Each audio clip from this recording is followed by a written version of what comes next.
The Earth is very flat. What's going on, everybody? It is Wednesday, April 14th, 2021.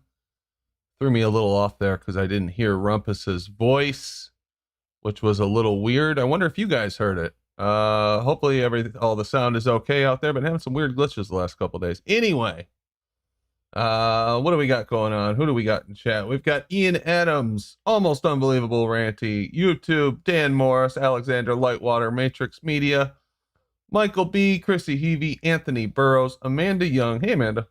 Page 42. And Bill G was first. Congrats to Bill G. Sound is good. Thanks, Bill. Cool. What do we got going on tonight? I have some links to some interesting stuff. CNN got caught. Thought this might be interesting. Talk about media lies and the people who tell us lies every day. CNN, one of their technical directors, got caught loose-lipped, bragging about how they use fear to scare people and manipulate people. That's pretty funny. I've got a dumb Live Science article to look at. Live Science, one of my favorite publications in the whole world. Wide Awake had a really good video. And if Josh is out there listening, I have started to research the abyssal planes. Not ready to talk about it yet, but I have been researching it. And who knows what else we'll talk about. But let's see what else is going on. Oh, yeah, that's right. What am I supposed to do right now? Get it together here.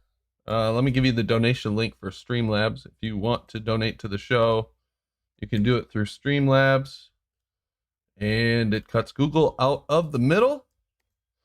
Go ahead and find that link at the top of the chat. Now my mouse isn't working. What the hell? If you want to join the show, you can come in through Discord. The link is in the description. And you can sit and listen in the show channel, or you can play with the chat trolls, whatever you want to do. You guys have probably heard me say this 20 times by now, or 50, or actually 69, since today is show 69. So 69 times, but come on in. The link in the description doesn't work. Just hit me up on here and I'll get you a new link. Other than that, let's get to it and go see what's going on in chat. See how everybody's doing. I know I did bad. And there you go. That's what it sounded like. Because of that, now Reds isn't going to help anybody else ever. Never, ever. He's done with it. He's washing his hands of it. Oh, it's coming. I take it you guys caught wind of the baller drama that was taking place before the show, huh? Oh, yeah. Oh, yeah. Yeah, when it smells that bad, you catch wind of it, yeah. Sean Hufford cried that time. The time before, he went right through Yeah. the story. This time he cried. Yeah. It was a nice touch. I did the drama, right? Yeah. The second rehearsal the rehearsal was clean, and the second one was added extra drama. I wonder if his mascara was running. Yeah. Uh-huh. So what's going on, guys? How's everybody doing tonight? A few people in here. I'm having some technical issues. All as well. They were even ripping him in gems earlier. You that guys Sean are guy. so insensitive. The man was know. just trying to give 10,000 sorries out. What's up, Brandon? Yeah, I guess we are insensitive, but you know who we're dealing with. Dude, they're a mess. Glovers, dude. Oh, He was sorry 10,000 times over. Come on. That's a lot of sorries. That is a lot of sorries. I guess we should cut him some slack, huh? I think so. I don't think people know who we're talking about, though. Maybe I should bring his picture up. No, People know. I don't Oh, know. God, don't do that. I have no You'll clue. lose all your viewers. I've got a picture. I've got If you bring his it. picture Trust up, me. I'm not coming back. I've got it. I've just got to find it. If you got it handy, though, feel free to pop it up. I'm not What's the coming story back about? if I have to look at that picture. What was the story about? Well, it just helps give you some context. I guess Sean admitted that he lied about what he did with the money that was raised for him in the baller community. But he had to. He had no choice. Yeah. Quite a bit of money. That's tough. Sounded like I didn't catch exactly how much it was. 10,000. 78, 10,000 700, 10,000. 10 grand. bucks. Wow.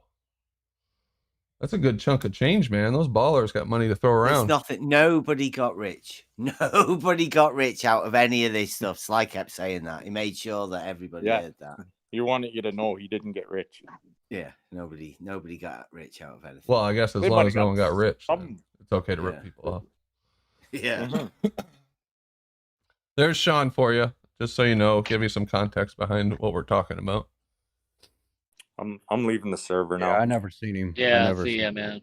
I'm gone. I'm I don't know who that guy is. not going to Never make seen any him. comments. That's a guy? Where's the picture? Should Oh, Hey. make it go away. on Discord. Yeah. Where on Discord? General? No, I'm sharing it through my. No, he's live. Yeah. He's live. Oh. Yeah, it's live.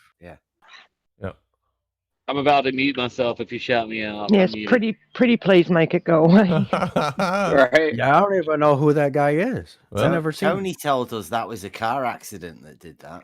Huh. Yeah. I don't think car accidents do that to people. I've been in a bunch of car accidents, and I mean, I've never seen that happen before. I've seen people that have been in car accidents. Talking about his face, or No. The Norks. No, he grew some boobies after. Yeah. Yeah. That's See, why I asked if it was a I'm going to male. go and get into a really big car accident, and I'm hoping that my boobs will just go boing and get There- way bigger like that. We can There you sure go, try, Paige. Paige. Jump on I'll the drive you highway. around. Give you Yeah. a shot. Awesome. Yep. Awesome. I didn't. That's why I asked, was this a female? I didn't know if it was. I don't know who it. I thought it was a woman. where he's got like a full-grown beard. My partner said One does of it the work for thickest dicks? beards you've ever We'll seen. try for that. both. Yeah. What's that? Well, he's got like girl boots on, right? Oh, So I don't- those are like some Uggs or something, huh? Yeah. So I don't. That's why I thought. I didn't know if it was a. Now you point out the beard. I'm like, well, okay. He had them baggy sweatpants, boots with the fur. Oh shit, this is wrong. But I will give him credit for whatever small credit he deserves for actually having the guts to go on live and admit that he lied. I'll give him that credit. That takes some balls. I think the ballers would have Crew torn that him measured apart if he the didn't. speed, height, and distance of the ISS. Is that what No, I he think- claimed to do? It was the sacrificial lamb. Reds wasn't it? did, Isn't yeah. that what it was? Yeah, he's just trying to stay out of jail. Maybe because he was dragging people down. It was tearing those guys apart over there, from what I heard. Yeah. I don't keep up too much with drama. I try not to, but that one was hard not to catch wind of because everybody was talking about it. Oh, they were ripping him in gems earlier. Well, now I don't feel bad at all. Anyway, so that's that. If you want to check that out, go look around for it. But that's about all. You have any more pictures? No. You have any more pictures? Of him? No, they're out there though. We've got some. We've got some for you, Jeremy. You have to keep it quiet though. There's a few websites you can after visit. hours pictures. Yeah, you might need Hey, to put Brandon. your credit card info in. I'm not sure. Hey, Brent, real quick. Do you know what rail is? Rail? Yeah. No, Railism. It's a UFO religion. I've never heard of that. I'll send it to you in your DMs and you can look it over. It's very bizarre stuff, dude. You're gonna be like, what in the world? Okay, sounds interesting. Let's see, what do I got going on? I got some stuff, unless you guys got any big news. I wanted to share this. It's not exactly flat earth related, but it is media manipulation related. Did you guys see that what is this guy's name? Project Veritas. They got one of their undercover guys to follow around a CNN director.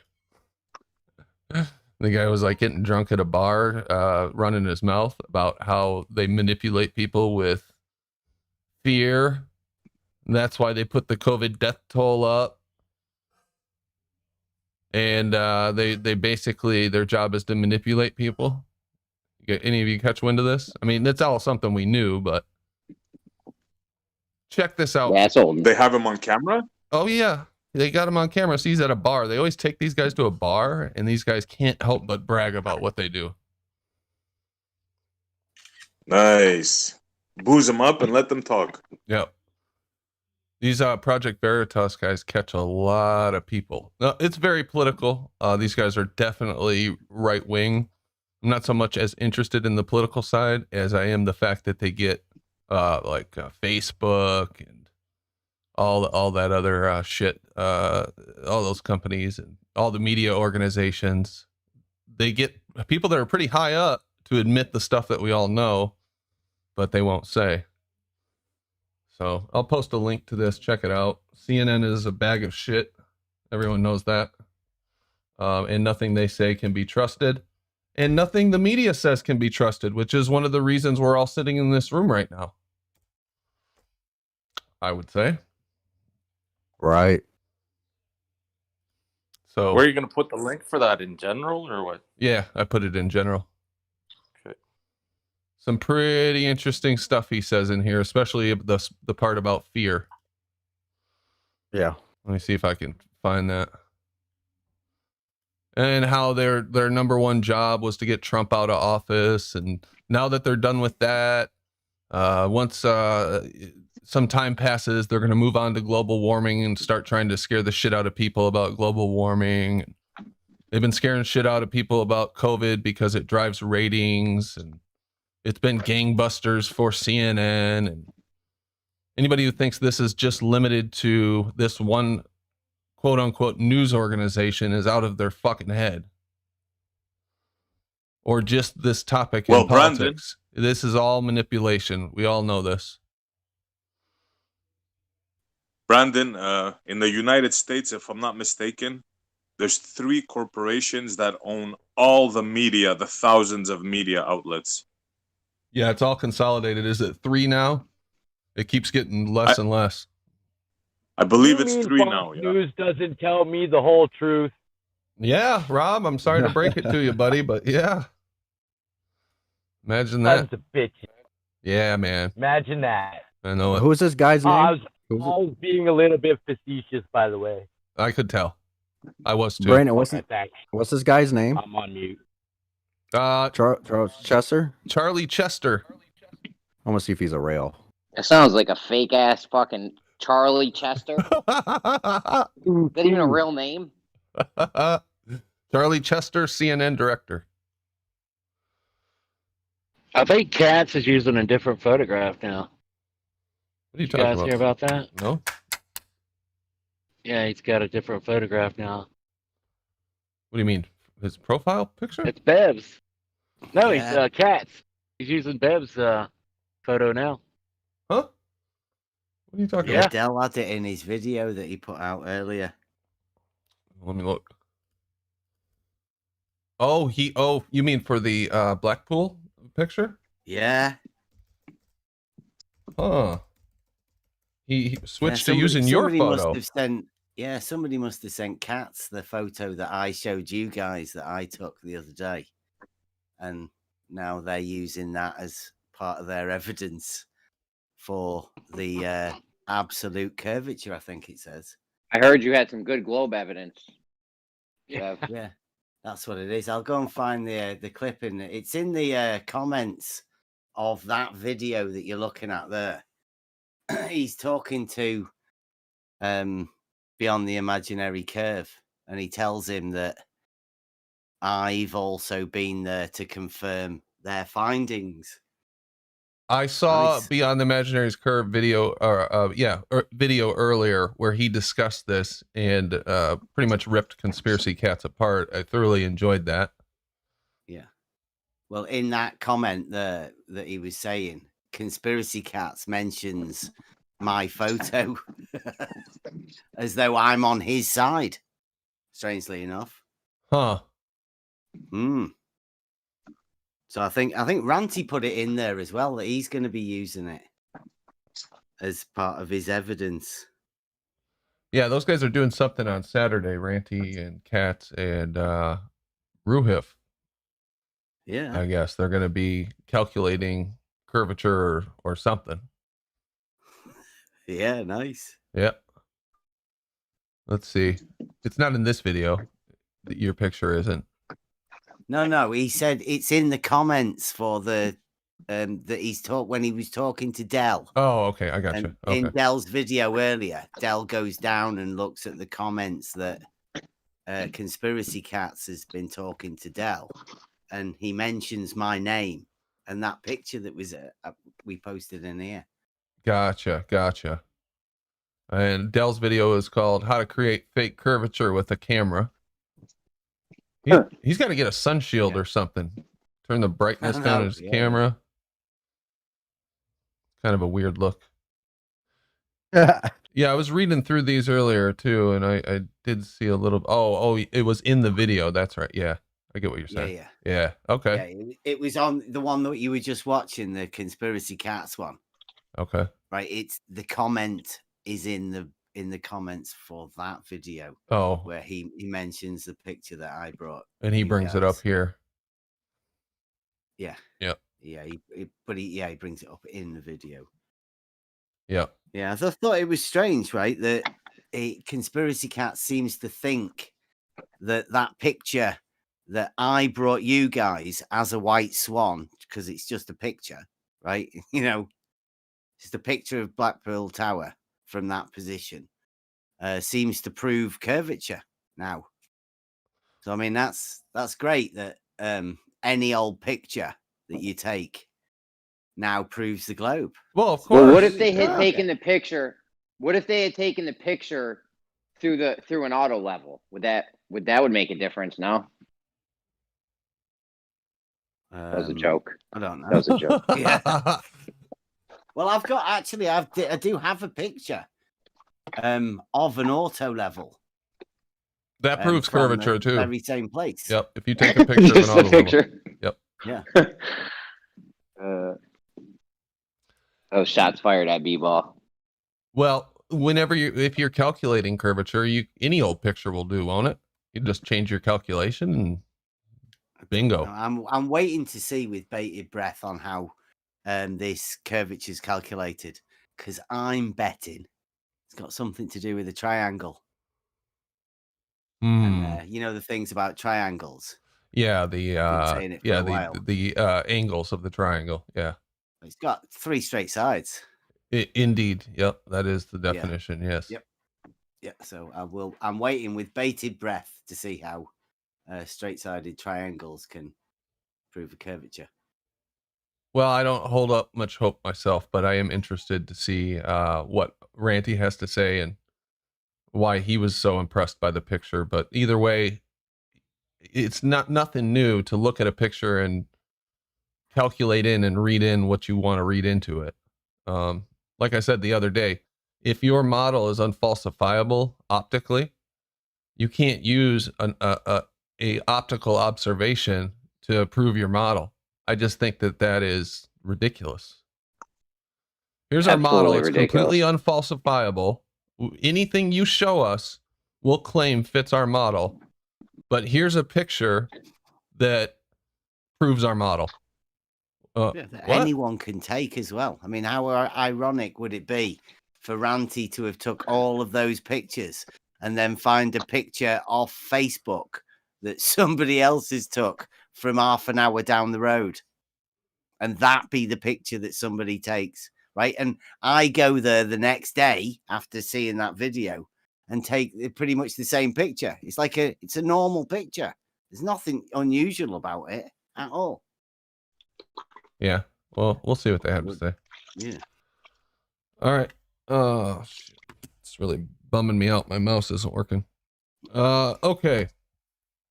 What else do I got? Oh, you guys want to read a dumb live science article? Those are always fun.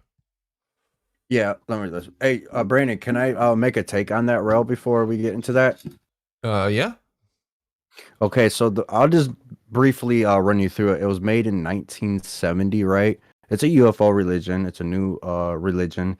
They think that Elohim hybrids came down here, right? And their prophets are Buddha, Jesus, and Muhammad. So they believe Jesus will come back as a clone. It's a big cloning alien religion, and there's millionaires. They reached out to Elon Musk. If you look into it, you dive into it, they talk about that we don't need to recreate, you know what I'm saying? It'll be cloning, that will be done away with. So when you look down into it, it's a very freaky religion, and it's all over. It's in Asia, Western Europe. It's North America. It's all over. What's the And it's name of it getting big. again? Raelism. RAIL? No, RAEL. It's pretty big. It's getting big, bigger and bigger. This shit sounds dumb as fuck. It's got a swastika with a. You'll see the symbol right there. Oh, Raelism. Okay. Also Yeah. known as Raelianism, is a UFO religion that was founded in the 70s, now known as Rael. Scholars of religion classify Raelism as a new religious movement. Realism teaches that extraterrestrial species known as Elohim created humanity using their advanced technology. Okay. An atheist religion. An atheistic religion. What? It Yep. believes Atheist that religion, that's a new one. That's good. I Yep. like that. Yeah. How are they atheists if they believe in the Elohim? The Elohim, it says, the Elohim, let us create man in our image. He created male and female. He created them. The Elohim. So they're gods. I don't know how that makes them an atheist. Look at the history of it, dude. It's baffling. They teach masturbation, femininity, cloning, weird stuff. They're into some weird stuff. let me see this. I don't think that's so crazy thinking that something else created us, but let's keep going. Yeah, but it's the cloning part that gets really bizarre and the sexual thing. So they say later on we won't need to reproduce, right? It'll be cloning. You Oh, don't have to do it. That'd be so boring having the same people over and over again. that would be pretty lame. Wouldn't the next bit where it talks about the Lord God forming Adam out of the dust, breathing into his nostrils, creating a living man, he then takes a rib and clones, makes a woman out of it. So it's like they've done. It's like there's two totally different. One thing, male and female are created in an image, and then in another chapter, a man alone is formed. So I don't know what the frig's going on with Genesis, but it's really bizarre. Yeah, it always struck me. Maybe they're trying to describe something to us that we have no context for at all, and that's why it sounds so weird what they're maybe. saying. So it sounds weird. Right? It's like 5,000 years ago. Imagine trying to explain to somebody what cloning is, or 2,000 years ago, I guess 2, 3, 4, whatever. Like, how do you even start that conversation? Well, there's these little things inside of you, and they're shaped like helixes, and we can take some of that. I mean, that's gonna sound straight up like magic. So I don't know. Maybe they wrote those books the way they did, and there's some truth behind them. But they sound weird because they didn't really have the words to describe it or the concepts at all. So maybe this is true. Maybe we were created. I have no idea. Maybe we were cloned. Maybe we were put here. I've long suspected something like that, but not those little gray alien guys. I don't know. Let's see how deep this goes. It's either that or chance, Brandon. Either somebody created us or chance. Yeah, chance just seems like, come on, man. How many coincidences do you want me to believe in? You can't have it happen by chance because there's information in DNA. In order to have information, you need an intelligent agent to give it, to have information. You don't just get information from nothing. It doesn't work like that. I would agree with that statement. The way everything works Unlike together. your hump statement, Jeremy. What's up? I said I would agree with that statement, unlike your hump and drop statement. Uh-oh. You see that? As he was You see listening. that part? You see that part though, Brandon, right there, with Rael himself being the 40th and final prophet? Where's that? Oh, okay. Among those listed as prophets are the Buddha, Jesus of Nazareth, and Mohammed, with Rael himself being the 40th and final prophet. And you're still talking about the religious. Oh, you're roboting, Jeremy. Or the religious atheists. These people are. Yep. Yeah. It's real. It's once you get deep down into it, I'm not going to take over the show over it, but once you get deep down in it, then you're going to start seeing some weird stuff. Realists believe that since the Hiroshima bomb of 1945, humanity has entered an age of apocalypse in which it is threatening itself with nuclear annihilation. If those bombs were actually even real. It argues that humanity must find a way of harnessing new scientific and technological development for peaceful ends. All right, I'll get on board with that, I guess. To usher in a utopia. Oh, no. Now we're going too far. And that once this has been achieved, the Elohim shall return to Earth to share their technology with humanity and usher in a utopia. Why would they do that? Why wouldn't they just give us the technology right now and help us out? Yeah, what are they waiting for? Project Bluebeam. Could be. Could tie in. I don't know. Project Fanciful Story. Yeah. It sounds like a science fiction movie. Might be a pretty good one, actually, too. Raelians promote a liberal ethical system with a strong emphasis on sexual experimentation, engage in daily meditation, and hope for physical immortality through human cloning. Now, how the hell would human cloning lead to immortality? Oh, bro, if you can clone a body and then put your mind inside that body, I mean, essentially, did you ever see The Sixth Day with Arnold Schwarzenegger? No. Well, that's how it happens. Okay. Well, that implies a transferable soul. We haven't found a way to transfer whatever makes us us. We'd like to imagine that it's a bunch of data stored in our brain as consciousness, but we haven't really proved that. During the cloning process, you may simply die and something else take on your flesh suit. Well, a Lemon, you might know this right here. This is proven the Bible to end times, bro.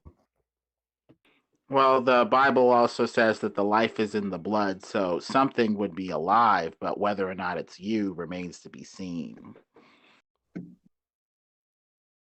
What kind of freaky... This is pretty fantastic. My bad. No, go ahead. I was just going to say this whole thing seems very fantastical and almost ridiculous.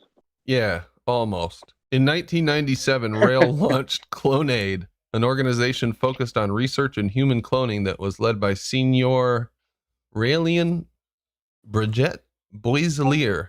There's another name that sounds fake. In 2002, the company alleged that it had successfully produced a human clone, a baby named Eve, bringing much critical scrutiny and media attention. Google the company name. Yeah. Creepy. Hey, they reached out to Elon Musk, by the way. They have. Clonaid. Let's take a look. That lady is the they got a website here. Let's see. Should we sign up? Did you guys know that Bill Gates and Jeffrey Epstein and guys like that were all very interested in, gene therapies and all that kind of stuff because of their depopulation agenda? Yeah, I heard that. Bill He was Gates like and Jeffrey supporting Epstein were like research good at friends. Harvard or something like that, wasn't Uh-huh. it? Or MIT? Yeah. Was it MIT? Yeah. Harvard. Where was the doctor from? He had a friend that was a huge doctor, and I think he might have been from MIT. Maybe. And he was collecting people, and I think he had a lot of contacts to this kind of stuff. Clonaid, pioneers in human cloning. Not a very good website. That's like Kool-Aid. Does it have a big glass jar busting through a wall anywhere on the site, or Clonaid? Huh. Like a beaker smashing through? yeah, Okay. big glass pitcher? If No, I I had don't to see guess, that. they're probably making flesh suits for a demonic habitation. Yep. For Flesh the suits. fallen angels. Look down at Lemon. Huh? Look into that, dude. Flesh suits. On the cloning process, you're probably going to die. But I don't know. Yeah, I'd agree with that. They're making flesh suits for the things that want to walk around down here. Yeah, that's what I said.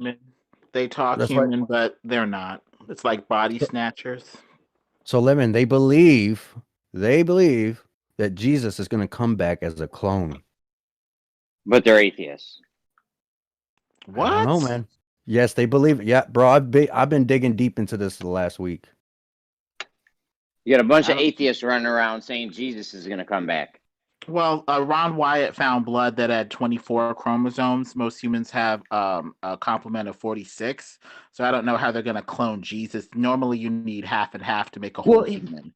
A woman has 23 Wasn't that their point human that- chromosomes in her eggs that will come together with the 23 chromosomes in the man's sperm to make a fully complemented 46 chromosome human that will later have sexual organs that have a complement of half for more children. So I don't know if you can. Is there anybody here who didn't know that already? Anyone? But wasn't the point that the blood they found had no father genes in it? Had one Y chromosome from a non-human. One father. Y. So right, 23 yeah. from I the heard mother, that. Yeah, one they Y from found the something father. strange. Yeah, so I don't know Yeah, if you can cool. clone blood like that. You'd have to clone a 46 chromosome human that will go on to make hopefully gonads and sperm and eggs that have a half of a complement of 23. That are viable. Yeah, so with Jesus, I don't know if that's even possible. If he So has Brandon, chromosomes. So Brandon, what's your take on this, man? Oh, people believe all kinds of weird shit. It's pretty weird, ain't it? Gets deep if you get time, just look a little bit more into it, man, and stuff will blow your mind. I think cloning is creepy as hell. I will First say of all, that. you need to watch The Sixth Day. You got to watch The Sixth Day with Arnold Schwarzenegger, man. Come on, that movie was dope. Yeah, I never heard of that. That's why you guys don't understand clones. It's a movie with Arnold Schwarzenegger, action-packed. It's a reference. They're doing all kinds of weird stuff. These guys are like Scientology level weird. Yep, they're connected. They are? Yes, it is connected with Scientology, yes. Yes, very much so. Oh, that's all how you those know guys it's are legit. connected. That's how you know it's legit. The Hubbard guy and. Huh. All right. Well, that's a good one. Let me get to the, thanks for bringing that in, Don. Thanks for, I'm just repeating myself now. What if the earth was flat?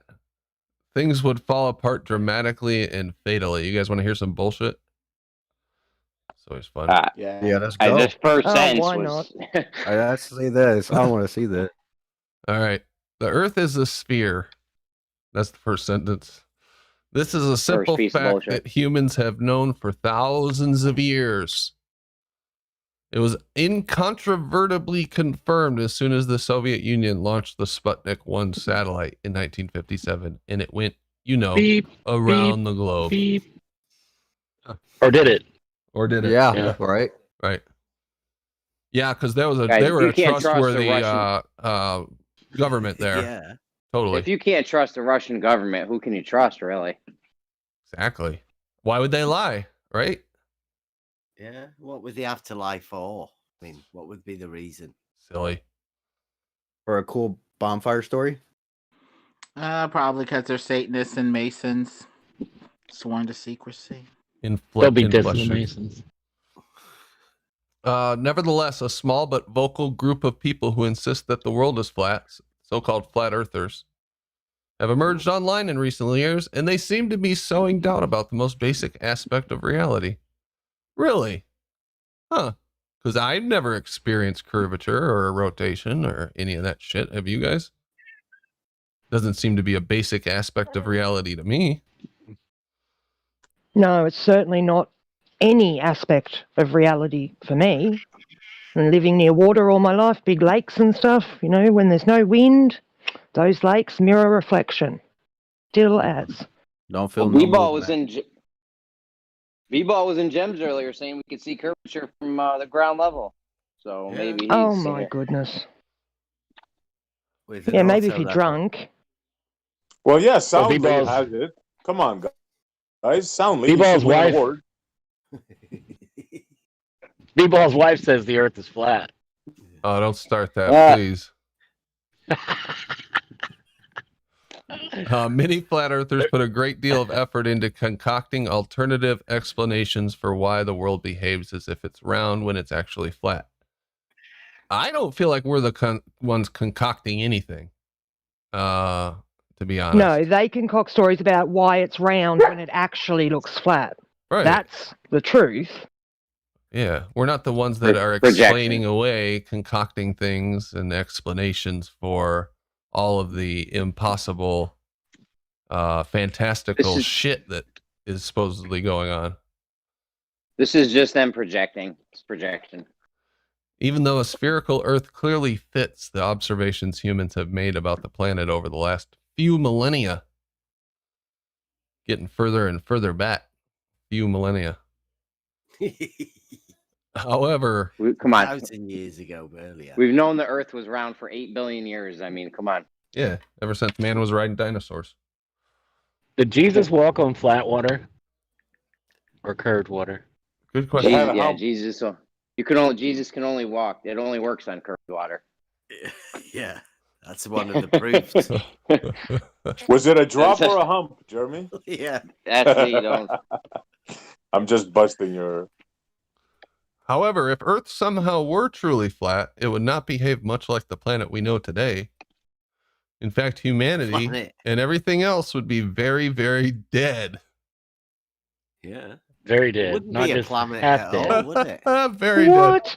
Because we're on a level plane that's not moving and it's nice and safe and secure, then we'd definitely be dead. But we're not dead on a spinning projectile that's flying through asteroid belts and all kinds of shit going on around it. That's not dangerous at all.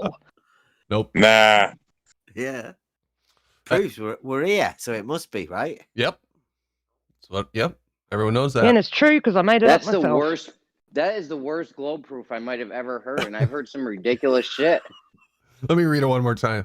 However, if Earth somehow were truly flat, it would not behave much like the planet we know today.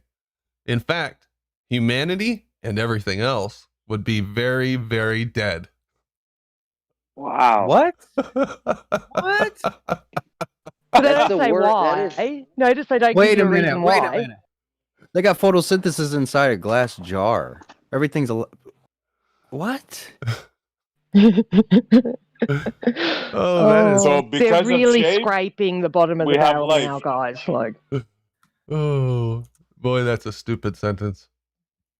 All right, let's keep going. that translates to sphere. Sphere equals life. Yep, we're alive, therefore sphere. To shape. When is this, Brandon? Yeah.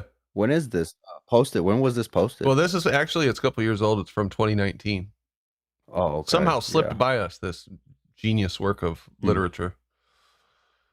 To shape a cosmic body into a disk, now they got us on a disk, rather than a sphere, you've got to spin it very fast, says David Stevenson, a planetary scientist at Caltech in Pasadena, California.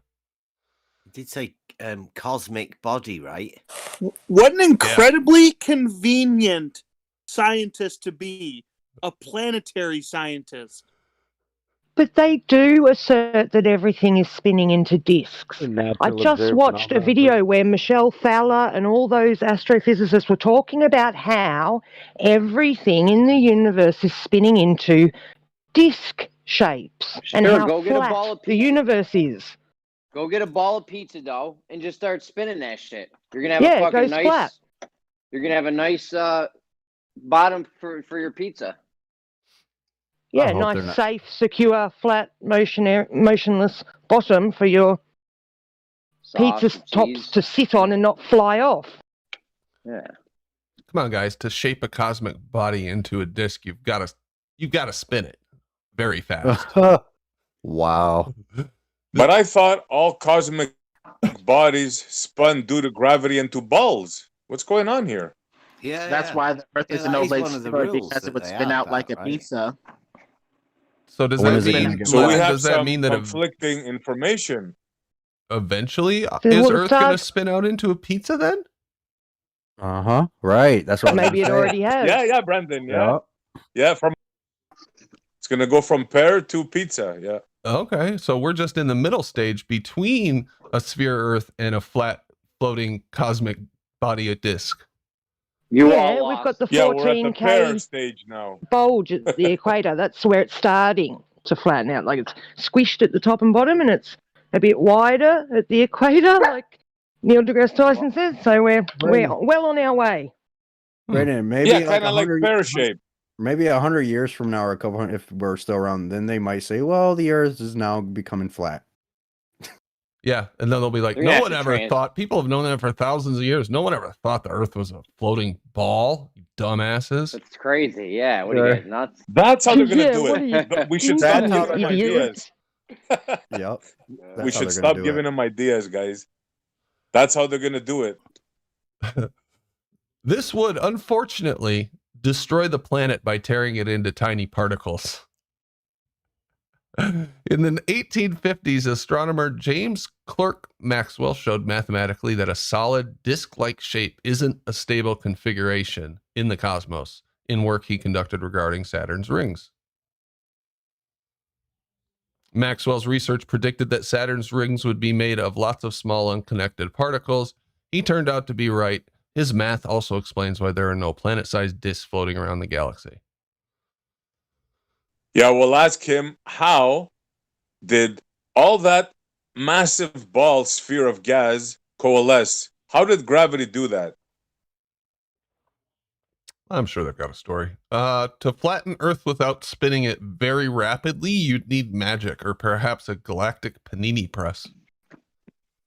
At any rate, a stamped flat Earth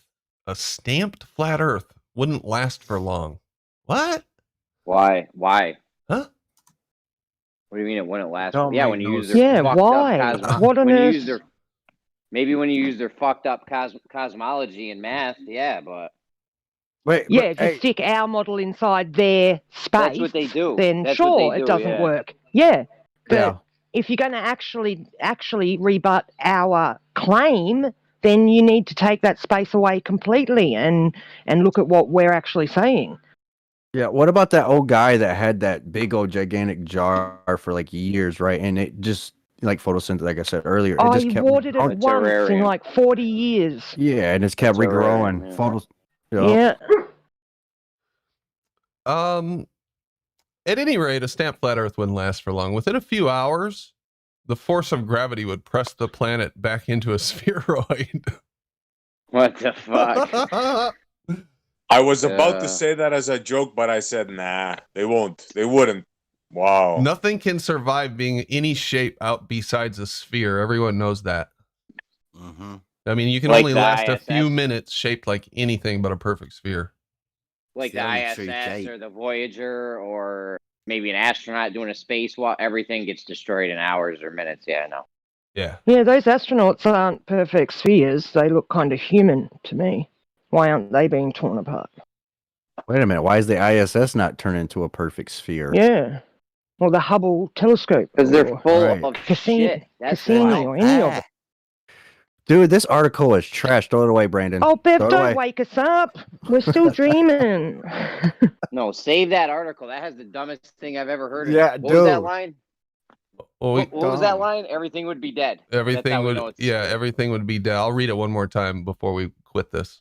All right. Gravity pulls equally from all sides, which explains why planets are spheres, or nearly so, depending on the speed of the planet's rotation. Those forces may work against gravity to create a bit of a bulge at the equator. A stable, solid disk-like Earth just isn't possible under the actual conditions of gravity, as Maxwell's math showed. And once you get rid of gravity, everything about our planet rapidly stops making sense. No shit. Wow. Wow, that's why they came up with dark matter, dark energy, and it makes Dark up gravity. 95% of the Quantum known foam. universe. Wow. Yep. Quantum fluid. They call the ether all kinds of different shit. They just give it a Mhm. different name and go, yeah, oh no, that's not, we're not talking about what you were talking about hundreds of years ago. We're talking about this new stuff. Like, well, reality didn't change in that 100 years, you know.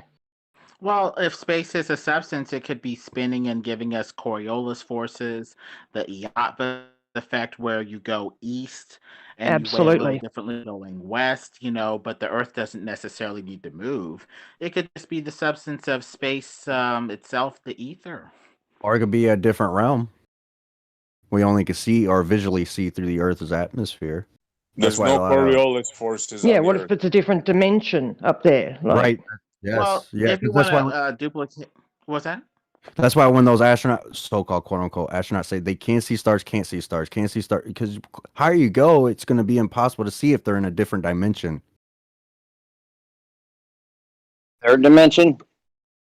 Yeah. So you're different- saying that the stars might be in another dimension that Yes. becomes invisible if you go higher? Yeah. Like where Krang was from the Mutant Ninja Turtles? The fifth dimension? yeah. I'm just saying. Huh. I mean, look at orbs. Look at orbs. You know, it's in a different orbs. I think there's like Stars. getting close to the Yeah, they look ceiling. like stars. The angle to the stars gets too narrow because they're closer to the ceiling or something. But I have seen high altitude footage where you do see stars in the middle of the night. Where I think who was it? Chris Van Mature, or one of them showed that one of the flat earthers showed that stars were visible if you go a little higher in a balloon. But I don't know how high up they went. Like 30,000 feet was it or something like that? I need to see how high up they went. 30,000. That's not. yeah, I don't think the far. stars are in a different dimension. I think they are in our dimension, but it could be that as you get closer to or past the firmament, past the waters above, or you might not be able to get past the waters above unless you are able to get into that dimension. Like if you're What is another sixth dimension being or something. Yeah. Well, like Yeah, but we've we're got throwing words we've around got- here, like Yeah, like okay, it's so I'll sugar. explain. Yeah, not So you, say not you, we- Paige. I'm just saying. Yeah, No, in it's general. me. It's me. That's my argument. Yeah. That's my thesis. I should say, not a claim. It's a thesis. All Well, right. you could argue that we are in 5 dimensions because we've got 5 senses. So if imagine something had another sense past what we've got, you would say they can interact with 6 different dimensions. So what if outside of the firmament is that? Aren't dimensions spatial? Yeah, there's only 3 spatial. Spatial dimensions That and we dimensions as in a location where a different level of interaction is possible. You can fly, you can see the stars, you can't see the stars. So are you talking about a different place where interactions are different? Yes. Yep. Same place where the sun is. Like if a 2-dimensional being was to come into our world, you would see it like you see a drawing on a chalkboard. It wouldn't be able to, turn and come into the 3rd dimension because it's flat. So it's the same like if... Sorry? No, my bad. Go ahead. I thought you were done. No, that's good. I'm done. I was just going to say that, if you've got more and we don't have that ability, we don't have the senses to sense that dimension. We can only sense, the 3 dimensions and our eyes and ears and shit. I'm saying, Paige, we should be careful when we talk about dimensions because they take reality and they throw in time and they add another dimension there. Well, I just been watching too Yes, much Eric. yeah. Eric Dollard, I should say. Been listening to his study. Even Geordie Rose is saying that their D wave is pulling matter out of another dimension and bringing it here, or information, whatever it is they're getting from this. He's literally he stood up and said we need demonologists to come and work for us, and he's That's talking tough. about this D wave. Yeah, he literally called them demonologists. Like, you go back and listen to that TED talk or whatever it was, and it will blow you away. Well, I gotta check this out. What's the name of it? Let me find this thing that you're talking It's about. Geordie Rose Kindred. He's from the company Kindred, which has the Ouroboros on his thing. And I think I'm not sure if it was a TED talk or whether it was his own talk, but he's talking about the D-Wave quantum computer and how they're looking for people to come and join them. And he laughs and says we're looking for demonologists. I know you're talking about. I see, like, guys don't. I'm not making a claim. It's just like a thought experiment or a thesis. Okay, so it's not a claim. It's not to discredit flat or nothing. It has nothing to do with it. It's just it's just why we can't. Yeah, it's why we can't pinpoint the sun. Oh, get it, guys? We cannot triangulate the sun. It's all the stuff. in a different dimension. I'll just say that it's because of refraction without appealing to too much esotericism, but I do believe that dimensions do exist. I talked about, I guess, what I call the dance of dimensions, where, we're here in the real world and there's other real stuff that's around us that's not interacting with us. Yes. I think they already say that, most of an atom is empty space. Well, around us is dimensional empty space where there's, a world on top of another world. And it's like we're dancing past each other on an atomic level. Yeah. Atoms are dancing past this angel, this demon, this dimensions, atoms in a perfect dance. Like we're just dancing past each other. Now, if the vibration changes and it's out of tune or something like that, something can manifest. We see it. See something that would normally just dance through you and dance past you as our atoms just shift in and out of each other. That's what I think. Because if you're not able to pick up that frequency, then how do you pick it up? If you don't have the sense to pick it up, then it is literally invisible to you. And if the frequency or vibration goes out of whack a little bit and it comes into our ability to see, then you go, oh shit, what was that? That looked like a ghost, or that looked like whatever. So a dimension would be like a zone of interaction that's possible if you're vibrating at a certain frequency. Yeah. Like our dimension is, I don't know, 50 to 70, 700 hertz or something. And if you want to go to another dimension and interact with the stuff that's there, you got to vibrate at a different level. Otherwise, that stuff is not really accessible. Well, maybe I should correct myself. Instead of saying dimension, which is their terminology, I should just say like different heavens. If that's they're in a different like we're in our. We do need a new word, don't we? Yeah. Like one that can't be taken and said, oh yes, we tell you that time is a fourth dimension. It's like, well, that's not what we're talking about. Well, I mean, I need to see the barrier or the transition between our dimension to another dimension, assuming that there's a dimension up there. Otherwise, I just say it's refraction and you're getting close to the ceiling, but I don't know. Oh, yeah. See, you guys are talking metaphysical and they talk spatial. So there's a danger there. Like, right. You got to make sure you specify that, because they're going to tell you time right away, and then you're going to get into all kinds of and time they do dilation. Just take what you say and run. Yeah. Even if you say that's not what I meant, they just go, oh yes you did, and they go off. So, you're giving them ammunition right there. Yeah, I get what you're saying, Essie. That's why I said it's not a claim, but it's just a thought. Huh. Yeah, I'm just reading through this. There's all kinds of other crap in here. I'll post the link for the article, but let me read this last that sentence one more time since I said I would. However, if Earth somehow were truly flat, it would not behave much like the planet we know today. In fact, humanity and everything else would be very, very dead. No. That's all you need to know, folks. I mean, that pretty much sums it up, right? Some science right there. Silliest. Yeah, that's. That sounds like a campfire story or something, man. Like, that's crazy. I can't. Who published this? Live Science. It's just a total rag. Oh, all Live Sciences. All the titles of all their articles is clickbait. Yeah. They're worse than Blue Marble Science when it comes to clickbait. I mean, look at some of these articles. Baby born with 3 penises. 100,000-year-old Neanderthal footprints show children playing in the sand. Knife-wielding spider god mural unearthed in Peru. Well, that one might be true. It's just nonsense. Antarctica's doomsday glacier close to tipping point. Unmanned sub reveals. It's all very what is it? Glorified? It's not glorified. It's not the right word. Sensationalized. Millions of tons of nuclear wastewater from Fukushima will be dumped into the sea. Some of it's true, I'm sure, but I give you a little bit of truth with a bunch of lies. Your most distant cousin doesn't even have an anus. What? Yeah, that's one of the articles. That's got to be an evolution thing. Like, all my cousins before we were humans, you didn't have a bumhole. Like, yeah, well, yeah, right. we were rocks.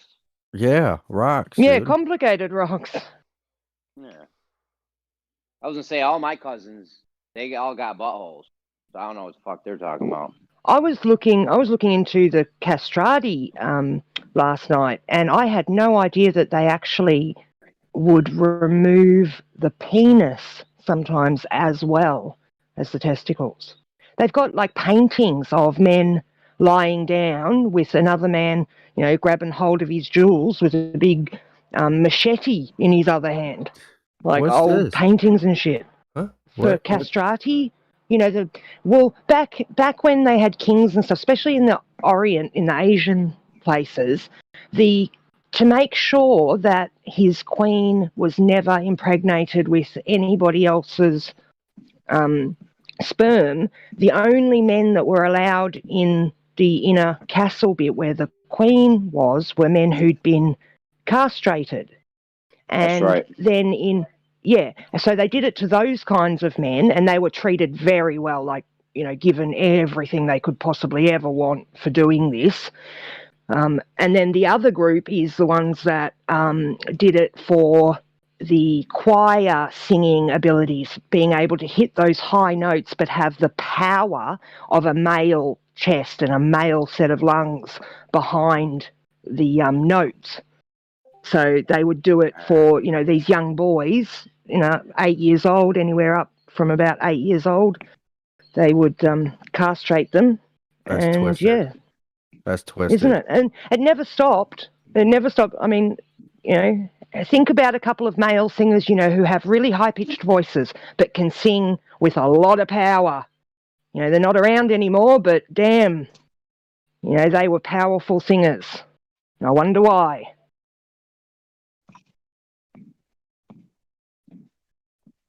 The new fantasy, ladies and gentlemen, in case you haven't heard, they're saying now they discovered a new force. So get ready for that. Oh, what's the new force? Cool. Yeah, I want to hear about that. You heard about that? Oh.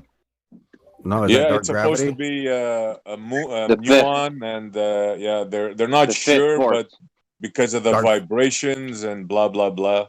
Yeah. Which hole in the It's like model the does fifth this one element. fill? No, it's actually a gold I'm steel. not sure. I think they just, they got to make money, so they're coming up with new stuff to, to get funding. I would imagine. Gold Steel, he actually works developing these tests for these people actually. But he told me a couple years ago that the muon is going to be the place where the tests coming up for them are going to give us these new breakthroughs in physics. And right now, currently with the data they've collected, they're at the 4 sigma stage. So he says once they collect more and more data, they'll be more confident about the results of this test. But really, all they're doing is confirming. I think it's the anomalous. What is it called? The anomalous magnetic moment or dipole moment of the muon, which when people say like quantum mechanics has the most successful theories in science, the most successful predictions made in science, they're talking specifically about the anomalous magnetic dipole moment of the electron, which was predicted and found to be correct like 13 decimal places. And so they're now basically getting at that point with the muon, and it just has other implications. The thing about the fifth force thing, that's not really that's certain implications, there's certain interpretations of it, but that's not necessarily the ultimate outcome of what's happening. What's this fifth force supposed to do? What does it do? They're not sure. Yeah, They're not sure. Oh, how do they it's know supposed to there's be a force? responsible for. How do they know there's a force if they don't know what it does? Well, like I said, it's not settled science. It would be, it's like I said, a certain interpretations. But what Goldstein was saying was that this could ultimately satisfy as an explanation for dark matter. There it is. After more tests, not this test alone. Now he answered my but question, Jeremy. This candidate that they're seeing involved with this, it could be part. They would then do testing to see if it's related to dark matter. Because it would answer those questions, like something that you can't see. Yeah. I think they're hijacking electromagnetics, bro. Well, Roger Spur from Mud Fossil University had been talking about this like years ago. Him and his mate had already, done these things that CERN was trying to do. Be good if your that science that's going on now was to actually think about things in a little bit more of an open way. But because you're trying to fit everything into your model, your globe model, you'll never be able to get everything right because you're not in reality. Well, they're saying this force in particular. Imagine like the electromagnetic force where we get light and magnetism. They're saying if we can harness this, imagine what blah blah blah. You know, that's what they're saying. Yeah, they used to be able to do that. Well, no, electromagnetic force is a part of the standard model already, so they're not discarding anything electromagnetic force. But it's obvious that the thing that dark matter, the name they've given it, is because they're seeing some, the rotation is fast enough that there should be more material there that they're not seeing. So it tells you that it's not communicating in the electromagnetic spectrum. They're just making up more bull. You know that. Dark gravity. Yeah. Kosho, they're just making up more bull. Kosho, what does that have to do with the monopoles and spinites? Does it have anything to do with that? It has to do with their predictions for what those are. Because like the reason why they couldn't get the predictions right before was because they didn't have all the information for like all the properties of the muon and stuff like that. And so, and having this other, potential force or something, or this other boson type thing, then they would have all the information able to make the correct prediction. So they're trying to see if that's true. Okay, I'm gonna stay tuned to that. Yeah, it's definitely big shit. Well, you know me, Kosho. I'm into the electromagnetic world. Well, that's the thing. That's the main thing about dark energy, though, is that dark energy. He's not even responding to what's being talked about. He's just saying other things, and what he said is not related to what we're talking about. So, yes, it is. It's not, so they got some sort of accounting problem when they were smashing this stuff together, and they have to account for it by making up particles and/or new forms of energy. Dark matter. Instead of making a new theory. Sound check. Sorry about that, guys. Computer just totally crashed for no reason whatsoever. But it looks like we're back now. Just give me a thumbs up if you can hear me. That was very weird. I'll go back into the Discord now. But I think you guys should be hearing and seeing everything now. Just crashed out of the blue. Never happened before. Background radiation and stuff. They've fucked up the redshift and all this. They've got to go back to the drawing board and start again. Not try to patch their model with more excuses. There's definitely. Go ahead, Kosha. I'm asking how have they fucked it up? There's definitely inherent problems with shift. Because the stars are not that far away. Those galaxies that they're saying are billions of light years apart are touching and interacting with each other, which means they're not. They're right next to each other. All the stars are on the same plane up there. What's the range of gravity? What's the range of a gravitational effect of anything? I don't need gravity in my model. You do, because you're saying these things are touching. The ranges of these things, of even the Coulomb force, these ranges don't end. They don't reach a point where they're zero. So they're just because they're so far apart and they're still interacting with each other. They're not far apart. That's the whole point. They're showing that they can't be that far apart. I don't know what you're talking about, so I'm asking you. The distances between stars and galaxies, any contention that there might be about them? Yeah, like picture this. They found, say they've got two galaxies that 50 years ago or 100 years ago they said that the galaxy on the left is 10 billion years old, the galaxy on the right is 1 billion years old. So there would be 9 billion light years of space between them, right? So they've done all their math that way. Now that we've got better equipment and we're testing things better, they've noticed that there are actually filaments going from one galaxy to the other where the redshift is the same, and it's showing that these things are interacting with each other, which means they're right next to each other. They're not, and they're finally starting to realize that, hang on a minute, these things aren't billions of light years apart. They can't be. Because even though things from our position can look like they're 9 billion light years back in time and 1 billion years back in time, the distance that it actually would be, they know because of the accelerated expansion, that their distance apart from one another are going to be further than even what they appear to be. But regardless, but that's what I'm saying, that they can't be, because they've actually got physical connections between them. They only thought they were far apart because they didn't know there was this physical connection between them. And they I like to see exhibit the study different you're talking about. redshifts. It's called the intrinsic redshift problem, and they Well, look, exhibit. check this out. Is that what They- it's called, Glenn? Yeah, Okay, maybe you can they take it. exhibit. Yeah, they exhibit two different velocities and two different distances. However, they seem to be exchanging mass, and there is an issue as well. I don't know whether you know of the actual expansion issue, where the two major satellites with the most precise measurements are not actually coming up with the same figure. Yeah. Well, there's not an absolute figure for even for the geometry of the universe. Yeah, Exactly what Paige just said is the Well- issue. Is the issue with the standard candles?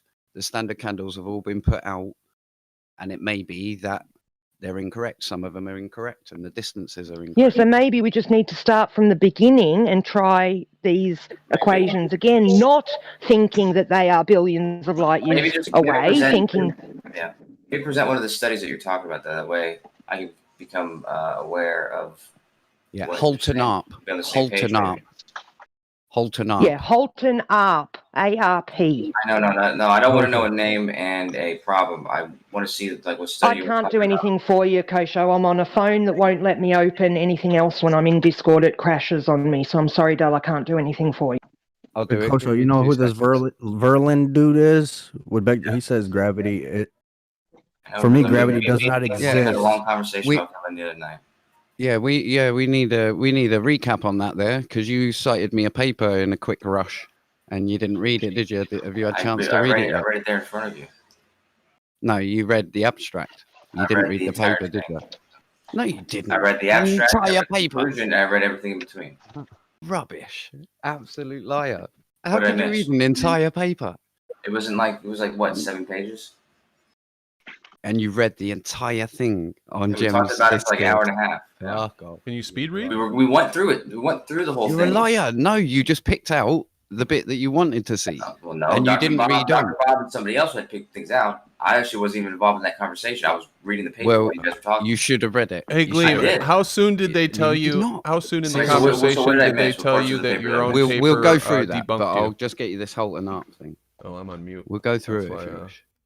Hey, So when it Gleam, comes to this dark graph, how soon Yeah, in the so the guy- conversation did they tell you that your own paper debunked you? Did that happen within the first 5 minutes?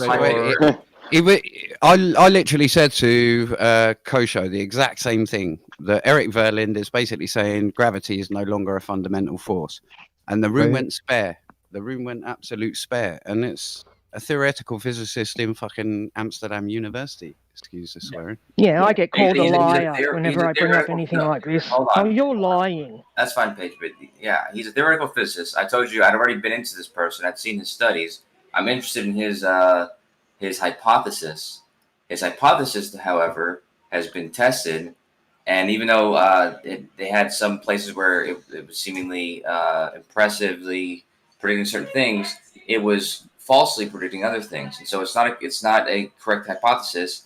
It got shut down, and he's revising it and hopefully coming up with a new one. But somebody coming up with a hypothesis is not the same thing as a new explanation for something being valid. He has to Even actually your- correct to be valid. Even your boy Veach knows gravity's on the way out. Bro. He says it all the time. What did I just say, Jeremy? What's up? What did I just say, dude? I just said this guy Verlin. I'm not against people coming up with new ideas for the way that things work. We already know that the ideas aren't complete. The ideas that we currently have aren't complete. The ideas are going to be replaced and revised. We know this. The question is by what, and are these experiments valid? But when they get tested and they found not to be valid, then you have to revise them.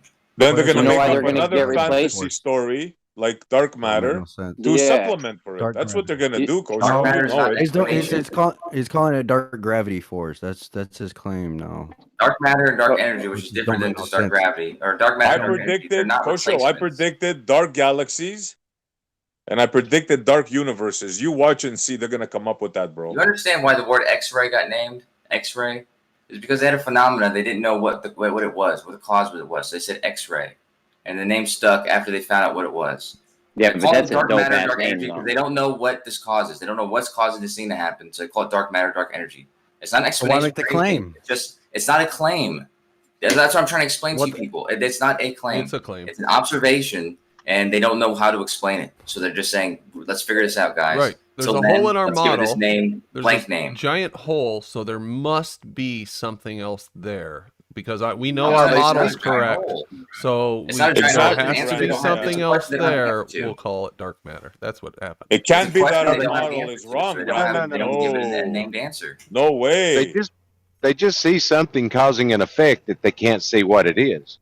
Exactly. So they haven't given it a real name. They've given it like this place. They did right here. So He Einstein's did. gravity I is wonder if incorrect flat then, earthers right? I wonder if flat earthers ever see things and then wonder, what causes that? I'm not sure.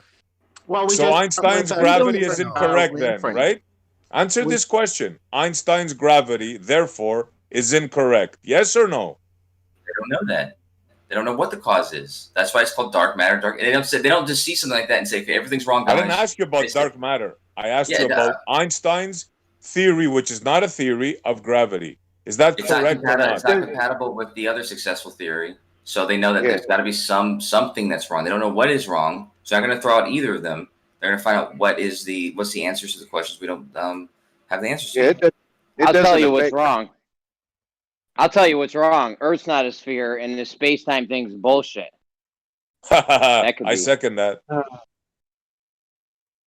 And there's a superior framework of ether, the energy of space that's all around us, that they're avoiding like a bad habit despite returning to it over and over again as space-time, quantum foam, quantum fluid, that could be a very nice placeholder for some of their, weird theories. You know what would be fantastic? Some kind of comparison, like side by side of the different characteristics and properties of those things that you say replace ether. With ether on one side and the things that they replaced it with on the other side. That would be nothing. nice. It's nothing.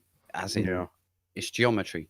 There we go. It's the geometry of ether replaces ether. That's it, huh? That's all. Look at this, Brent. Do you see this right here, Brent? Look, the stars and gas. General relativity doesn't work out. You see a lot more bending than Einstein's equation predicted. This is wow. Is Kosho still here? Sorry. What are you talking about?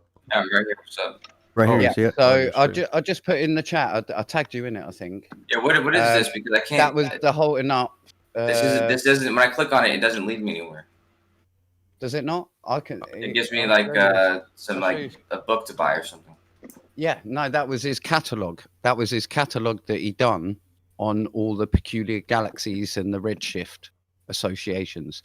It's the catalog of discordant Redshift associations, and if you can see, that actual cover is exactly what Paige was talking about. The cover, okay. Well, is there like a paper or something that I can read in this conversation? That QE did it.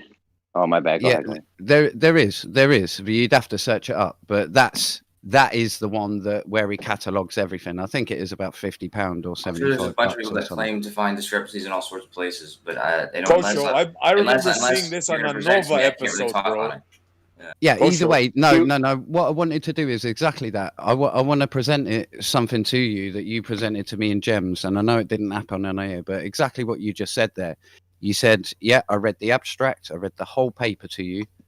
Can I just show you one sentence of it and ask you to explain it then? Because put it this way, just to give a background to everyone in the audience, going off of exactly what Lemonbird was just saying there, I was putting across the point that ether is the same mathematics and the same, let's say, a different concept, but the same thing as space-time. It's just one considers it with a you understand the conversation we're having wasn't about ether. It was about quantum mechanics. No, it was about ether. No, listen, wait there. No, don't interrupt because ether. Wait there.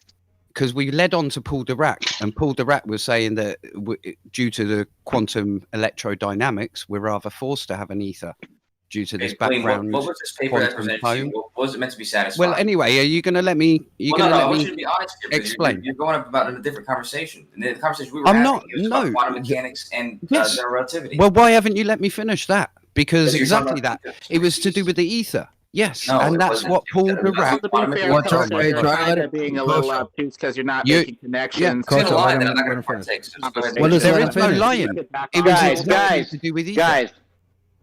Is One at quantum a time. phone not ether no more? When did you decide that? When did that happen?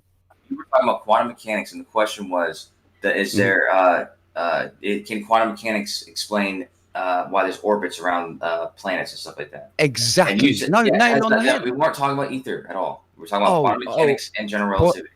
So are you telling me that quantum mechanics, quantum electrodynamics, who I cited, Paul Dirac, saying that due to the new quantum electrodynamics, we have to have an ether, and which is why it's all perturbation theory and background dependent, should I say, not background independent. Seriously, Kosho, you're proving my thing for me. I'm That talking, is I'm talking exactly about the conversation that we had. So yes, don't and try that and make was it about something exact. different. You If you want you to talk must about have something missed different, that we can do first that, bit but then. don't say that we had that conversation. We did. That's what No, I'm we saying. didn't. That wasn't It the started off. conversation in which this paper was being Kosho. Oh, invented. okay. You might not have been included in the first bit then, but I No, I thought you was. were. That was a different conversation.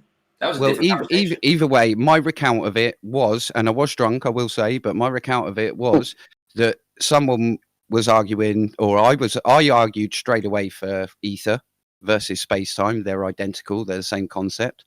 Yeah. And then you come on with the no, it can't explain the motions and You the were orbit. drunk. And You don't remember? I agree listen, with you. I no, agree with hang you on, on that hang point, on, man. hang on, wait there. It was a good drunk appearance. Yeah, but no, this No, was. that's what I'm Oh, saying. were He's you gonna on lie and Gems say as what well? I said. There I we go. agree with you on that point, man. So don't lie. Right. Just So how then, about this? no, You wait were there. drunk. Shush. Don't Are say you not anything going to let me from my mouth, finish either? I'm You're not telling going to you, let me finish. don't say anything that you think I said because you were probably wrong. Okay. I agree with Okay. you on that Well, point. this is my recollection. Yeah. And then we led on to it being quantum mechanics, or this ether that Paul Dirac speaks of, not Lorenz's. Yeah. This ether that Paul Dirac speaks of in quantum mechanics, the quantum field theory. How can that explain the motions of the planets? And that is exactly where I brought in Eric Verlinde, because Eric Verlinde uses the quantum background. He went right back to the beginning and said, right, I'm going to start doing my calculations, assuming gravity does not even exist. It's not a fundamental force, but I'm going to add up all this quantum foam, all this ether, and it derived to general relativity.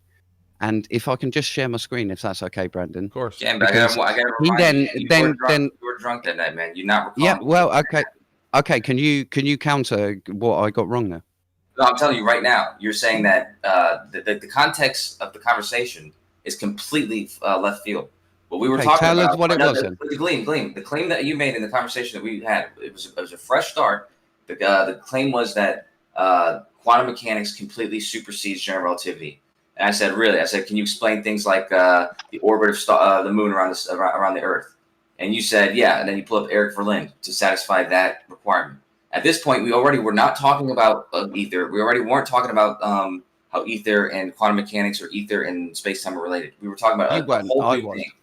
I was. But Because quantum they're the mechanics same is thing. used to replace the ether, essentially. So we're ultimately You talking about have the to same- add it in, Kosho. You can't just ignore it and doesn't talk matter. about everything else around it. It doesn't matter. That's not what I'm talking about. I'm talking about the conversation we had. It wasn't including any ether in any way. Hey guys, No, can you you guys aren't recap? talking Being nonsense. such a child, Kosho. No, If wait he wants there. to add Wait the there. ether now, deal with it. I'll tell him now, and he'll remind him. Well, He'll hold remind on, him. Okay, guys, hold can on. you I hold I on, hold on agree a with minute. you. Can you recap what the heck you're talking about? Because I was there and I don't exactly remember what the disagreement was about.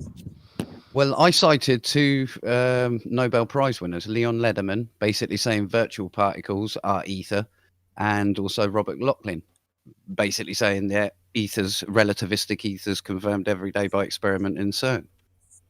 And that is where I tie quantum mechanics to ether, because the Nobel Prize winners, Paul Dirac, Robert Locklin, and Leon Lederman, I will say, was the guy that discovered the muon that you was just talking nonsense about a minute ago, because it's to do with the magnetic monopole and the excessive amount that they get due to ether, the quantum background. Yeah, that. You're conflating two conversations still, man. I'm not. That is all right, ether. Kosho, you summarize it then, Kosho. But yeah, what you just said is true. That the two things you just said about the two Nobel Prize winners, and ether. That was a conversation we were having about ether in relationship to space time and quantum field theory. And that was a conversation we had in that same night.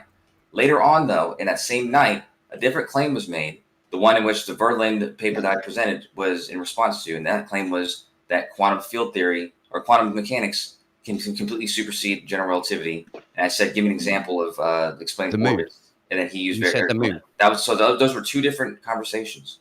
Yeah. So just saying, don't conflate them. No, one led on from the other, as I saw it. There was no conflation because I was there for just the whole conversation, and one led to the other. Is there any way to just pretend you didn't have the conversation and then ask him or assert the same thing? No, so that no, we he don't have cited a this 30-minute paper. conversation about what you did or didn't do? I was just trying to get to the point, but he's cutting me off. He cited this paper, and I said, Kosho, how long ago did you read this paper? He goes, no, I just pulled it up 15 minutes ago on Google. So it was a quick Google search to basically say, well, no, these other scientists have tested Verlin's theory, and I'm going to allow you to correct me if I'm wrong here, Kosho. These other scientists have tested Verlin's theory and found in this paper that I've just quickly found that they've proved him wrong. He cannot explain the moon because it's something like 100 times out. Is that correct, or am I lying? It's just like that in there. It says that his explanation for gravity is not within the error margins of the actual observations. So it's not his explanations for gravity don't explain the things that general relativity explains. It doesn't satisfy the same requirements, to the same precision as general relativity. Yeah, and they're only strictly talking about the things in the solar system. Yeah, if you can look at my screen there. This I'll confirm the paper in a second, so you know I'm not actually using a different paper than the one that you sent me. But it says here, this very sentence: we use that expression in this work to show that some claims stating that Verlin gravity is ruled out by the observed motion of the planets in our solar system are false. So I think you quickly misread something and got excited, and then the whole room shot me down because of this one paper that you quickly found, which I'm fine with. I was fine with. I was cracking up. But either way, just to show which paper it was this Young Sub Yoon, if you remember the name. What is that random sentence in context with? Like, what's the context? I realize you guys can't read what's on screen, but if anyone actually cares, I'll get the link for you. Just to confirm, it's the correct paper. The moon is about 100 times smaller than the precision which we can do. And that's the thing that you said, no, look, it's failed. I read the whole paper, remember? One person pointed that out. No, you're a blagger. Anyway, so yeah, let's go back up here. So I'm not cherry picking. Let's go back up here. Look, there it was there, just to show you. And I'll go back to get the whole context. So I'm not cherry picking. Yes, of course. I'll come back to here. No, just if you're going to present the sentence, the one random sentence, go ahead and give the context. Well, I was going to take the whole thing so you get it in context. Just one sentence. All right. All right. However, his equations are not immediately applicable to more wide range of phenomena, as they are only valid in the presence of spherical symmetry. Thus, in another paper, in preparation, one of us obtained an expression that is valid in general cases that have no spherical symmetry. We use that expression in this work to show that some claims stating that Verlin's gravity is ruled out by the observed motion of planets in our solar system is false. So you've used the paper to say that your debunked Gleam, his theory doesn't explain the motion of the planets in the solar system, and this paper is to do the exact opposite, to rule out all the people slating it down. And they've created a separate non-spherical one which works. So have you read the whole paper? I did that night. I literally sat there and read it, and I was What does the rest cracking of up. the paper say, Gleam? Seriously, it says it backs that up. It goes right the way through the equations and how they modify it. And the extreme cases that it says that it cannot explain is exactly what dark energy is. And Verlin Dark has gravity. always He calls it dark gravity. said that I will not get my theory passed through until I can explain dark energy. Because, put it this way, at the moment, space-time cannot explain dark energy or dark matter. They are placeholders, yeah? the only theory that can replace them is if it explains both of them better. Yeah. And placeholders are not theories. So at the moment, it's currently broken. And no other theory will come in until they can explain both. Now, that was my point. This guy has put it all together, dashed away gravity or the concept of gravity and used the concept of ether, where there is something in space rather than complete nothingness or very littleness. And you were arguing against it because of a quick 15-minute Google search. That you Dude, first of all, when I've been into Eric Berlin since he's come out, okay? And when he came out with all of his tests, when this happened last year and 2 years ago and back in 2014, 2015, or 2016 or whatever it was, it wasn't just just now that people are realizing that he was wrong. His tests had some correct predictions, but much more incorrect predictions. And this paper is going over the incorrectness of his predictions when they don't apply. They can't Did you apply not it just to read scale. that sentence? It was that sentence Yeah, out they of said, hey, if context. we add something in from somewhere else, it'll make sense. Okay, great. That's not his theory then. That's adding No, stuff but and making it apply no, here. no, where no, it no, no, no. No, Yeah. what he's got is it works in spherical symmetry. That's what they were saying. Now, people were arguing it wouldn't work in non-spherical symmetry, but that's what they're going through and saying, no, we can make it work using non-spherical symmetry. Put it this way, Verlin wouldn't say, right, my theory only works for one set of geometry, because that would be stupid. That would not be a thing. Your mic is messing up. Oh, sorry, it might be dropping off. It might be my internet. It has been messing up. Oh yeah, it's bad. It just Right, let me cut out. I'll come back. okay. Well, this All is right. new to me. Hey I'm guys, glad I brought. I my do bad. want to. Pebble in the Pond has some observations. Pebble, I don't know if you have time now. It's a little later than when you pinged me. Oh, not that much. It was only a few minutes ago. And I know that you are go to bed early sometimes. So you don't have that much time. Do you want to show us your observations? Yep. Sweet. It's like, let me get them up here. Okay. So anybody who hasn't seen Pebble's previous observations, we can look at some of them after he shows us his new ones, but he's got access to a warehouse. I guess it is a factory or a warehouse. Anyway, it's a big building. Well, it's a factory. Factory. And he's been doing some optical observations, and he'll describe some of them here, but they've been pretty interesting so far, so looking forward to seeing this one. You're sharing? Yeah, okay. Ready. Ready. All right, so this is from my cell phone. It's a target that we're gonna look at. I got LED light in the middle there on the floor, green light strip and a pink light strip. Then I got a green laser on the left side here on the floor, and I have another laser at the camera pointing on this block of wood here. And these this wood color strip here, that's 2 centimeters. Black strip is 2, all the way up. Okay, So that's what we're gonna be looking at here. So you've got this green laser light that's on the wood with the black strips, and each of those strips, including the bottom wood before the first black line starts, are 2 centimeters. So you've got 2, 4, 6, 8, 10, 12, 14. You've got quite a bit marked out there. Okay, yeah, you can see them now. And then you've got another laser on the left side, and then those pink and green like safety lights in the middle. Cool. All right. So here I've turned the lights off, and I accidentally bumped the laser, and I'm just adjusting it here. Is this live or recorded? No, this is pre-recorded. Okay, just curious.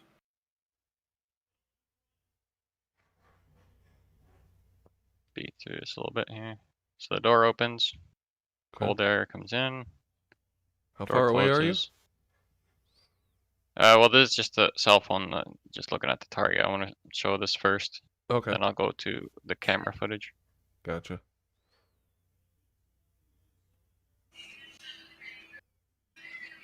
Yeah, there's not like too much to see actually on this one. Okay. You're just showing this to show the setup. Yeah. Alright, so I'll switch over to I just had a very quick question video also. here. How far is the laser from the target? It's about 50 meter, 40 between 40 and 50 meters. Oh, I just curious.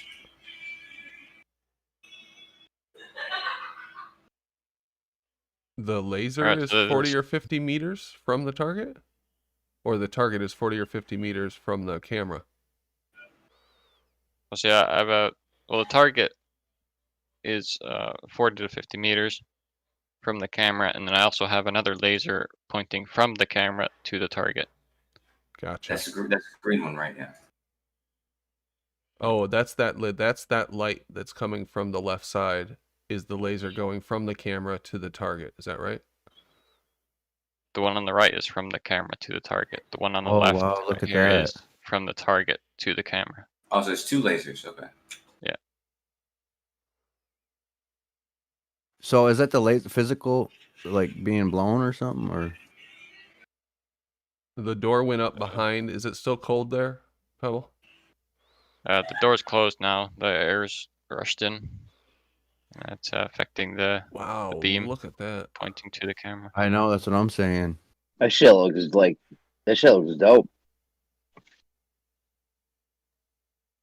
I missed something. What are you guys seeing? It lifted up, dude. Yeah, it had a pretty dramatic effect on that laser. I might have to see that again. I looked away for 1 second, maybe. Look at the one on the right is all doubled up and crazy. Oh yeah, I didn't even notice that one. I was looking at the larger What one. did you see before, Don? Because maybe I missed what you guys going crazy about. You want him to play? You want him to play it back? You want to play it back again? Yeah, that's okay. Just because I'm gonna miss something. I see the laser on the right side kind of being doubled, but I just didn't see this effect that you guys might also. I'll bring it back. So it's from the beginning. Actually, just before the door opens. What's the temperature so right here, the door's differential? closed. Its inside temperature is 18 degrees Celsius, and outside temperature was 1 Celsius. Oh damn. Okay.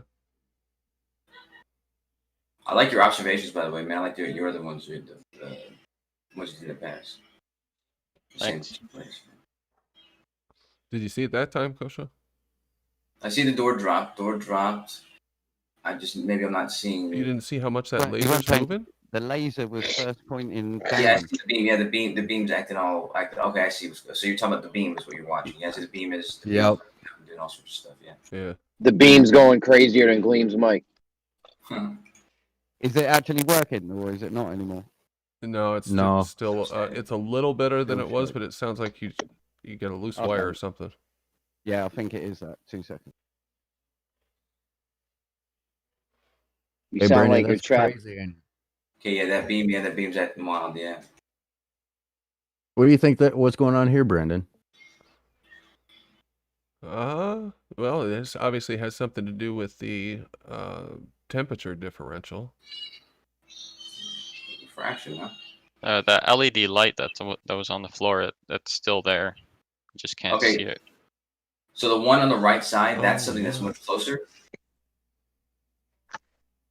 The laser on the right side, these 2 dots here. Yeah. The laser is beside the camera, pointing towards the targets. How come there's no beam on that side? Oh, that's from the other. don't You know. have 2 cameras, don't you? I have this main camera looking at the targets, and then I had my cell phone recording. Okay. Right beside the target. Okay, and the one where the green beam on the right side, that's coming from a different camera, then, right? The laser beam on the right side is coming from beside where my camera was positioned. Well, I don't get why there's no beam there then. It's even with like my own eyes. Like if the beam is pointing away from you, it's harder to see than what it would be when it's coming towards you. They could also be doing my camera settings Oh, too. so the one on the left side is a laser that's down on that. The beam's coming from the other side. Is that right then? Yeah, the beam's coming towards the Now camera. it's making sense. Okay. So was it safe to say that weather can bend light? Yeah, refraction. There's refraction involved in optics. Yeah. Yeah, it's nothing we didn't know, but these observations help us understand it.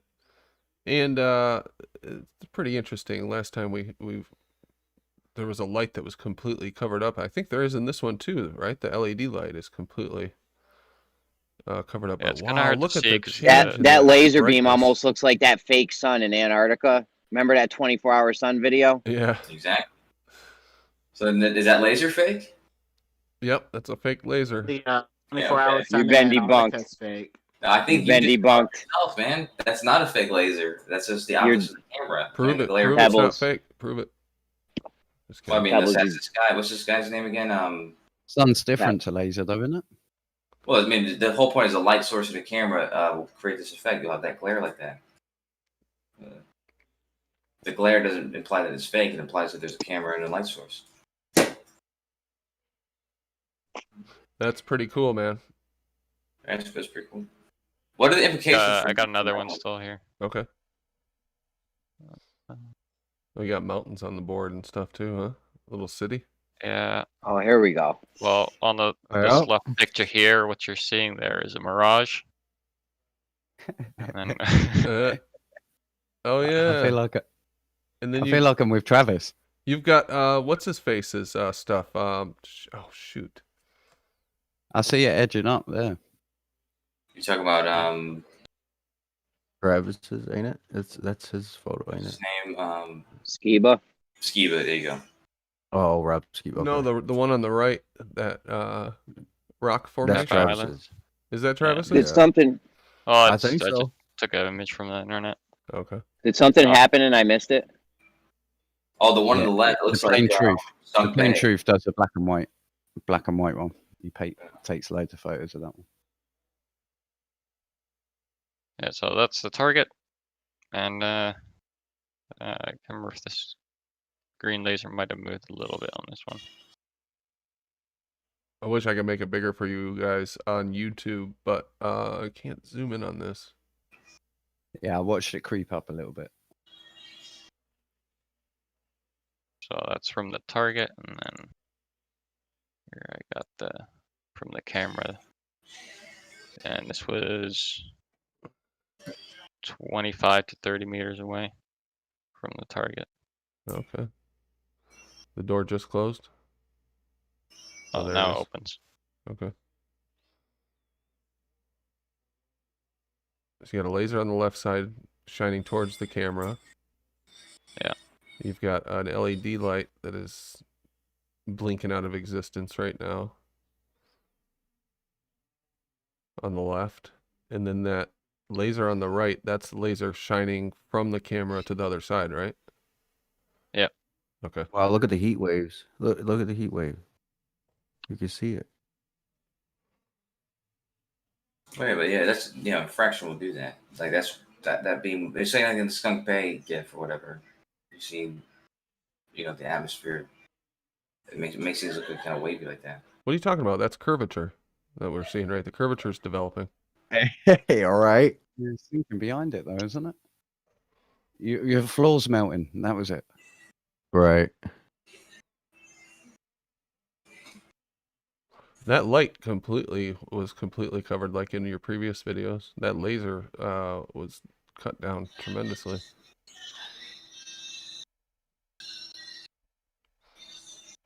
This is all continuous. You're opening it I for a just second put it to time. the beginning. Yeah. Okay. Reminds me of something Skyfree would do.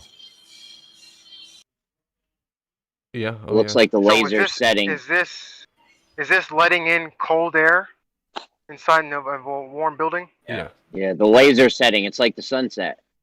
Oh, look at that, dude. Guys, look at that. That's amazing. There's your sunset. What are you seeing? What's the amazing part? I missed this. So this is cold Right air there. below The- warm the- air? the laser on the left, right, started to disappear.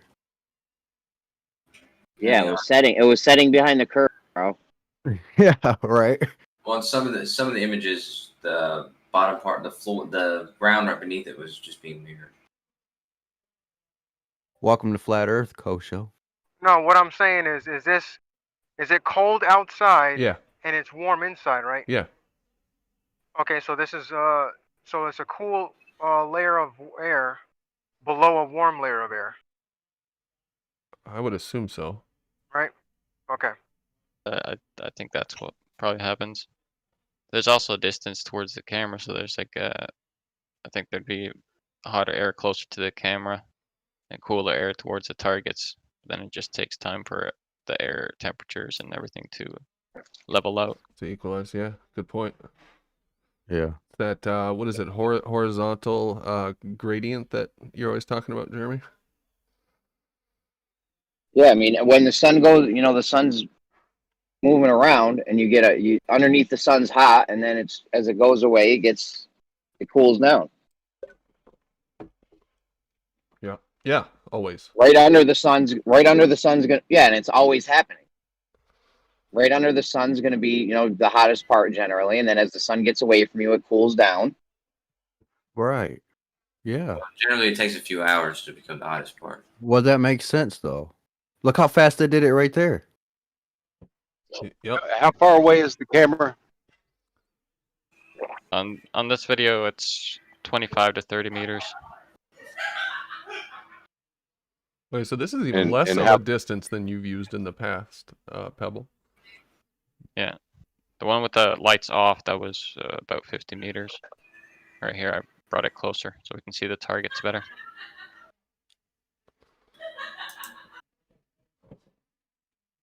Somebody tried to say about your last video that it was the white garage door in the background that was tricking the sensor, and that's why the light disappeared. Wow. Trying to remember who said that, but that was one of the most absurd explanations I've heard.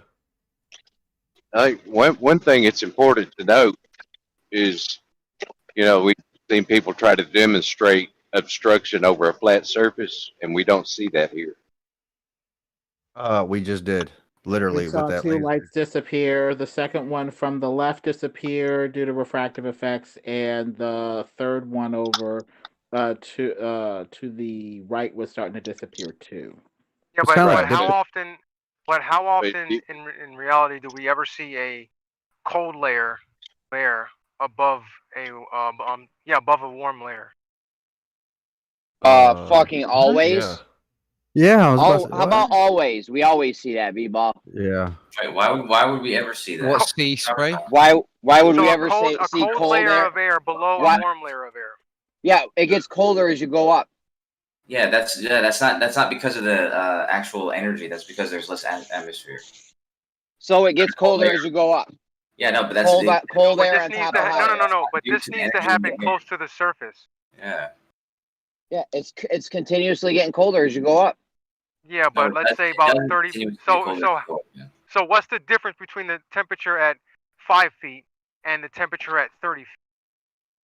That's why we don't see it all the time. Wait a Is it minute. a Hold on a drag? Yeah, minute. we don't. Notice that? Hold on. I think we're missing something. What does it matter if the cold is under the warm? We're looking across through the air. I think the That's more what's- important thing, the more impactful thing is that it's colder by the target and warmer by the camera. So we're looking through warm air into cold air. Yeah, but that's what's creating the effect. The difference in temperature. Yeah, we see that always. No, we don't see that. We always see that. So if you're looking at Do the when sun, looking over water. yeah, over water, or if you're looking at I the don't know. sun, I don't ever see that. or if you're looking from the sun, away from the sun.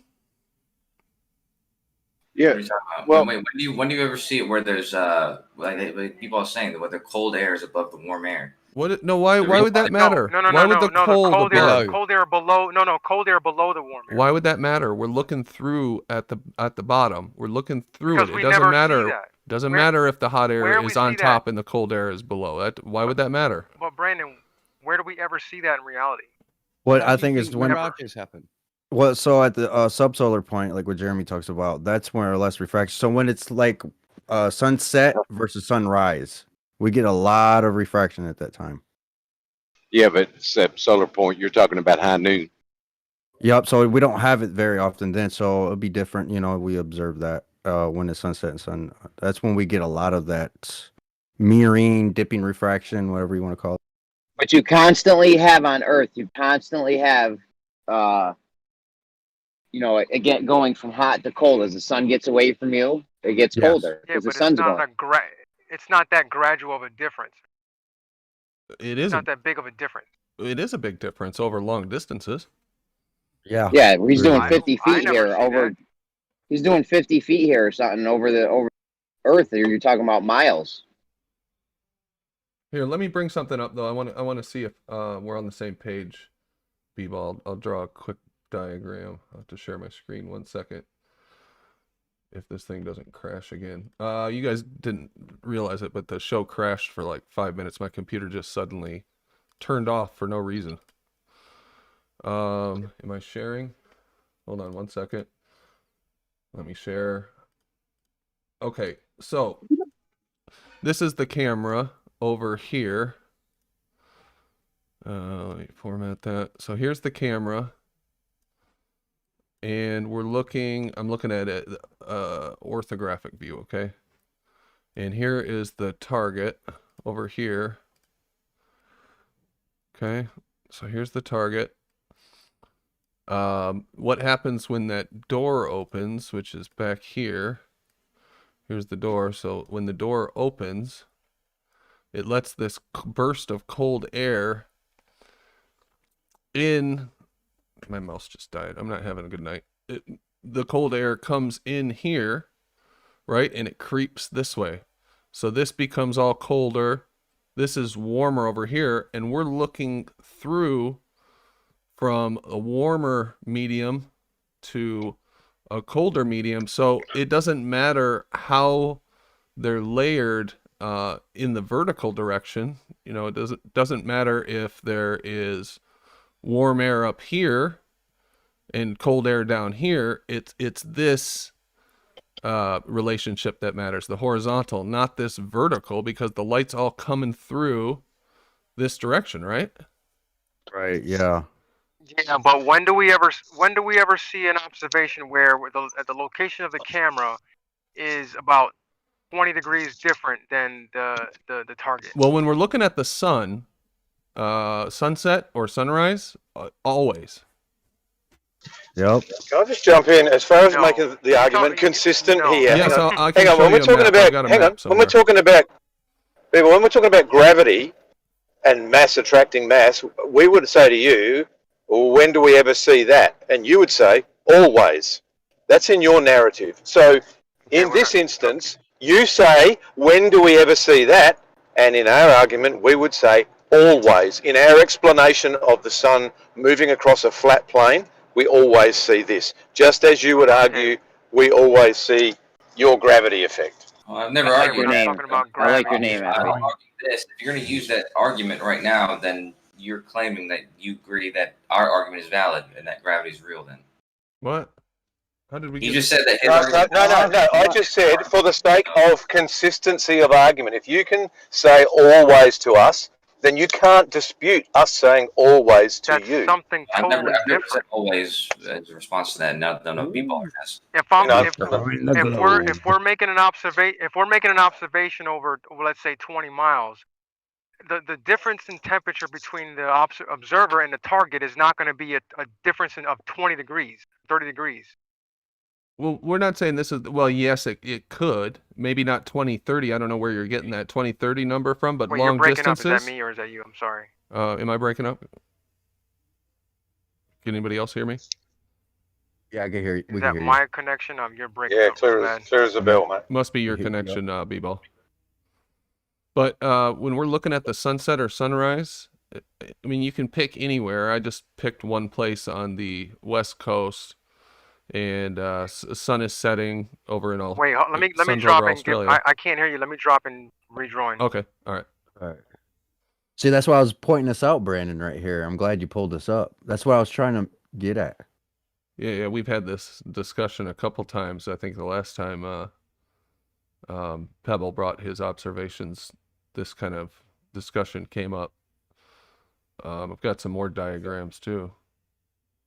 I don't get it anyway, because any fog, any mist on the surface is evidence that it's colder, or there can be colder underneath.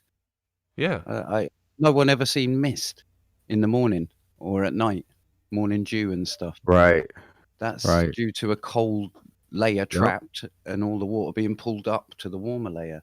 And if you're on shore looking out over hear the me? ocean, especially with the wind blowing around, there's those continuous cycling winds. There'd be a huge difference. I don't know how much. We'll have to look it up. But we can hear you now, Ball. Can you hear me? Yeah. All right. So here's just one example of a sunset or sunrise. You're on the West Coast. I think you can do this for any location, sunset and sunrise. And you're looking at the sun. The sun is roughly around Australia. It's noon, close to Australia when it's setting in the West Coast. And it's 50 degrees here and it's 85 here, and you're looking across the Pacific Ocean where it's 90 degrees, which is a huge temperature differential. So we can't ignore that when we're talking about observations of the sun. Yeah. But Brandon, whoever sees that far. Well, when Yeah, you you see don't the see that sun, far. you Nobody see makes that an far. observation That's not the point. That's Wait a minute, B-Ball. What do you mean? Whoever sees that sun? I am talking about the sun. I think you're talking about. You're talking about looking directly out the sun. Yeah, I'm talking about the sun. Yeah, I'm talking about sunset, sunrise. Yeah, when you see sunset, sunrise, the sun sets and rises at the horizon. Yeah. Yeah. But it's not. There's not a 20-degree difference at the horizon. Yes, listen to me. Where the sun is, look right here. If the sun is here, Yeah, but nobody you're makes an looking through observation the that far, atmosphere. You're looking through the atmosphere, correct? And it's thousands of miles. You're looking through the atmosphere to see the sun. Wrong. Oh well. Again, when you're looking at the sun setting or rising, it's setting or rising behind the horizon. The horizon is the distance that the horizon is. It's not the distance that some arbitrary 1,000-mile distance to the sun. No, sorry. So now we'll have to go back to our models, because on your model you're on a ball, so you're looking at a tangent out into space, 93 million miles away. What do you mean? What does it matter? When you're looking at the horizon, if we're on a flat plane, consider if we're on a flat plane and we're looking at the horizon and we're looking at the sun setting or rising, we're looking thousands of miles. Okay, so when the sun sets or rises, does it set or rise behind something that's 1,000 miles away, or does it set or rise behind something that's where your horizon is? So there's a few degrees of a temperature difference. Doesn't set behind anything, Coach. There's a few degrees. There's a few degrees. It doesn't set behind any hard line of anything.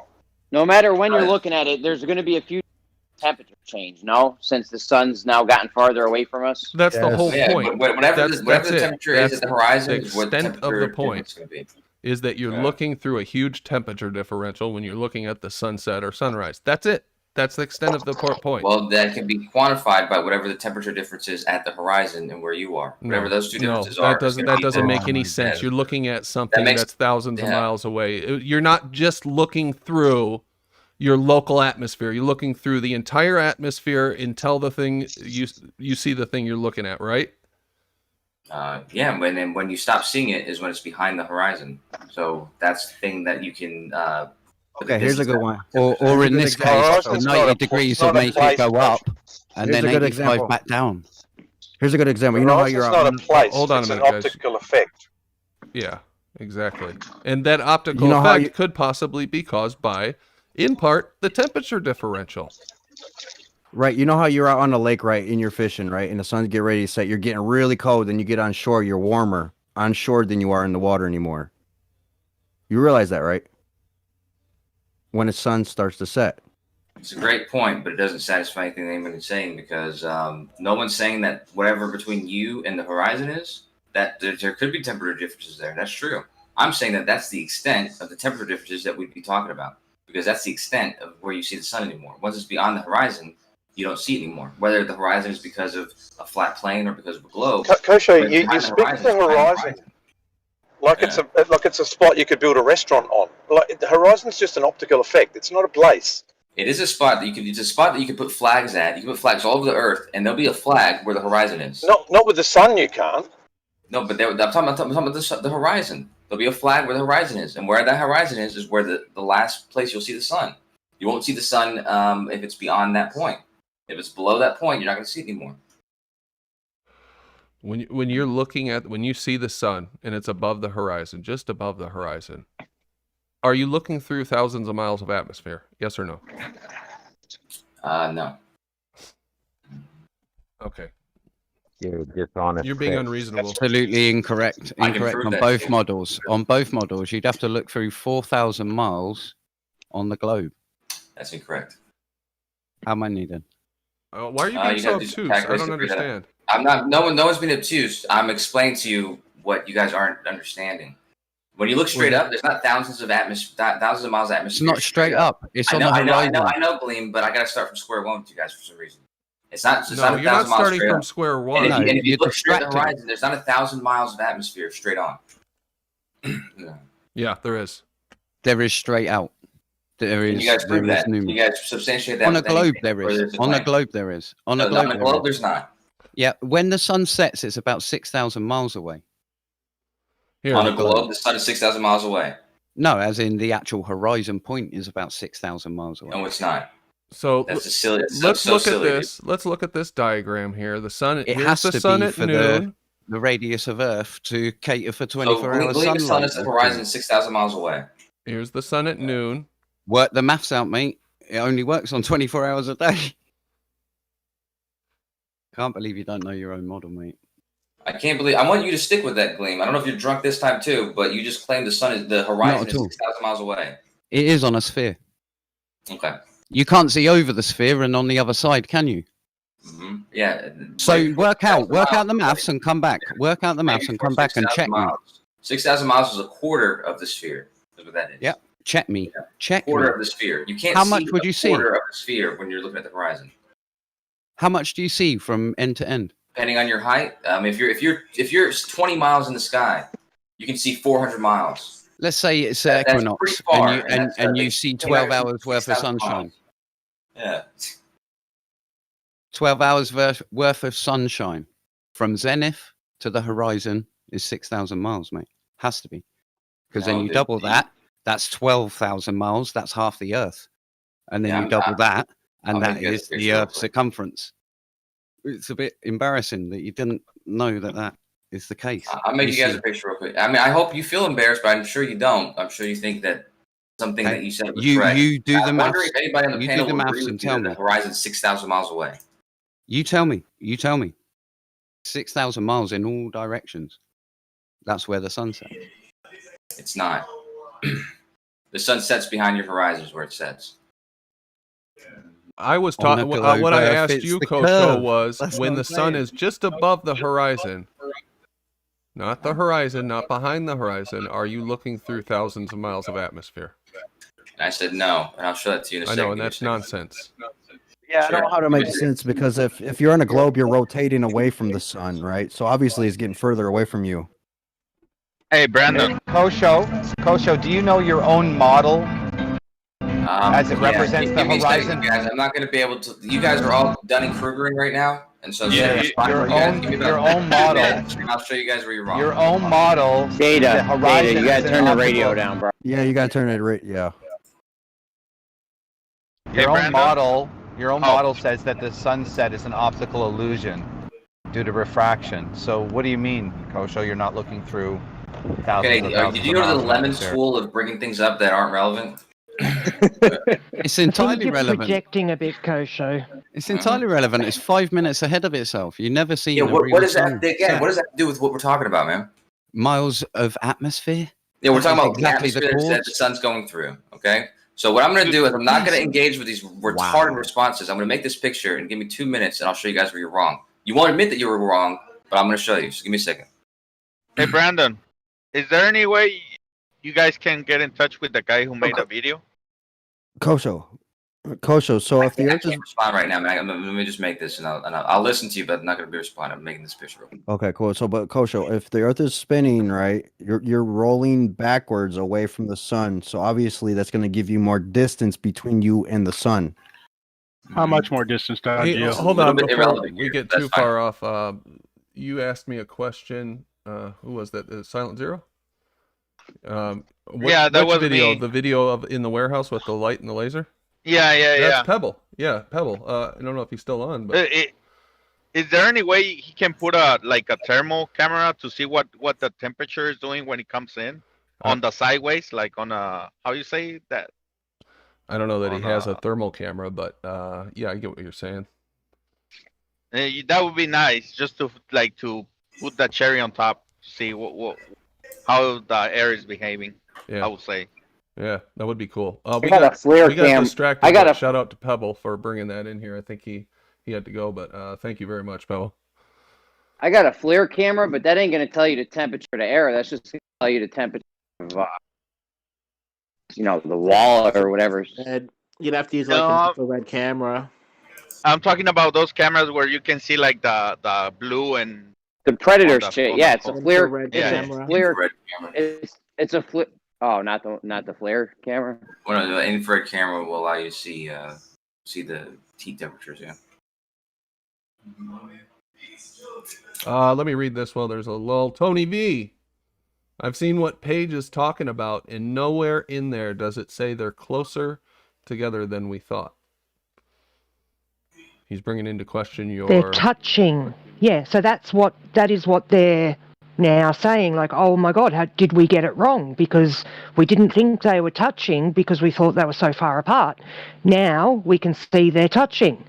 So, of course, this is going to overturn the entire Western world's cosmology. So they're going to be very, very slow in admitting or changing anything, aren't they? They've got to make sure everything, is right.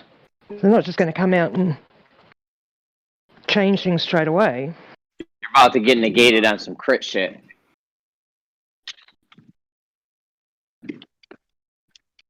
Okay, thanks, Tony V. We're all eagerly awaiting Kosho's diagram, I guess.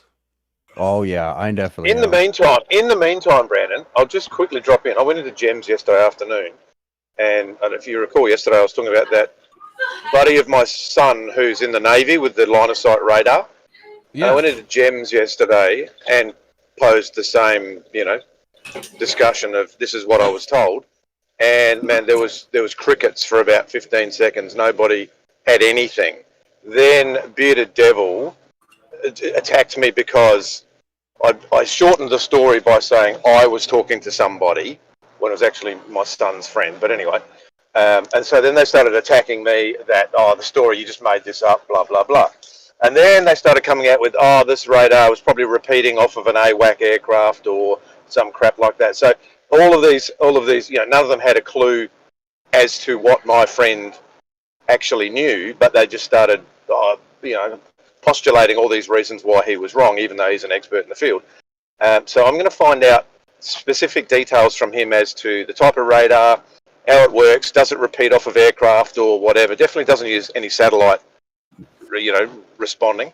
And I'm going to come back and maybe put a little presentation together and just try and get an answer out of these guys how this could possibly work regarding horizons and radars and things like that. But there was crickets for about 15 or 20 seconds last night. I heard that, bro. I heard that.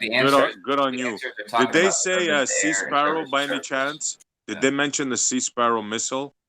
Your friend, by any chance? No, he didn't. That's right. See, I'm going to get some more detail. He was only talking about just line of sight radar and the radar experts on the vessel. When my son's buddy brought up to them, how can we see that far? Because he is a flat earther. They had nothing, and these guys are expert in the operation of this line of sight. And I explained this on Gems. I said they call it line of sight radar for a reason, not bouncing off an AWAC. It's line of sight radar. But they had nothing to rebut it. So they did say it was bouncing off a plane. Because that's what I get. Oh, it's line of sight from a plane, not from. Yeah. So I'm just, and I'll come back and, hey, I'll apologise. If that's the case, I'll correct my story. But that is what I was told. So I'm going to get more details and then I'll flesh it out a bit. Those missiles are surface to surface and surface to air. So when they give that range, they're talking about surface to air. No, he's talking specifically. No. Kosho, let me be clear. Let me be clear again. Let me be clear again. This has nothing to do with missiles. This is the radar dish on the vessel can locate another surface target. Surface, not air. Surface. Everyone was missing that last night. So it is a surface-to-surface identification at 50 to 60 miles with evidently no radar shadow. Doesn't make any sense. I can do better than that. The flagship of battle group and aircraft carrier American fleet, I believe it's a Burke Aegis class. Don't quote me on that. Anyways, one of their radars could pinpoint a golf ball 120 miles away. Ask your friend about that as well. What up? How could they do that? The horizon's only 3 miles away. Exactly, brother. Do you know the strength of the signal? I'm not sure. Just research the United States aircraft carrier battle group. Their lead ship, I believe it's a German ship. It's the one that does the tracking, if I'm not mistaken. Blue says it's BS. He's in the chat. He says you're. Yeah? Yeah. Blue. Next time we talk, I'm gonna bring it up and I'm gonna show you the specs, brother. You know I don't BS, Blue. Well, you know how they claim the ionosphere bounces signals, so I just want to. Isn't it This true? This is not a bounce. This is not a Isn't bounce. it true that radar itself for the weather stations is 162 kilometers in distance, and they're coming from 60-foot towers, but yet can see 160 some kilometers away? No idea. Also, you can do Blue, that on flat Earth. one of check this out, guys, so Blue could start tripping out a little bit more. I think it's the Hurley class, the flagship. On the nose tip, it can locate a target on the surface of the water about 100 miles, 110 miles. Chew on that one, Blue. Most airborne weather radars have a useful range of 80 miles. This is airborne. NexRad. I'm not familiar with NexRad. I guess that's not what you were asking about, though, huh? Yeah. Why? Hello, Also, I'm new. weather goes up, not laterally. Weather goes up. Can you expand on that? Weather radar is pointed up, not laterally. Duh. Oh, okay, so it doesn't track anything near the ground, like weather low. I just came in to say hello and shout out to three of my friends. I see the janitor man over here. Shout out to Jeremy, garbage man Montreal, and the ladies man Kosho. Thank you. Hey, So these weather radar things. Yeah, I got a Anything website that on they the track 90 thunderstorms. degrees. Hold So on, is this what 90 they use? degrees. Hold on, Don. You're saying the weather radar. You're cutting out, Jeremy. Yeah, I cut the wire on his microphone. Sorry, I don't want to hear Jeremy. I cut the wire on his microphone. Sorry, Jeremy. He's asking at RC if the weather radar only goes 90 degrees. No, it typically goes out from about. I think they're on about 90-foot towers at Indianapolis International Airport, if I remember correctly, and they go out. I don't actually know how far up they are angled, but they're definitely not. They're not going surface to surface. The point is that they're typically going out and up, not out and then trying to follow the curve of the Earth to go down. What curve? Right. That was quick. So Brandon. RC Meisty, real quick, are these the same towers they were using in this? Remember that weather thing I was showing you? No, this you is weren't what's showing me tracking any the lightning weather strike. thing. Were they tracking lightning strikes? You weren't showing me Thunderstorms.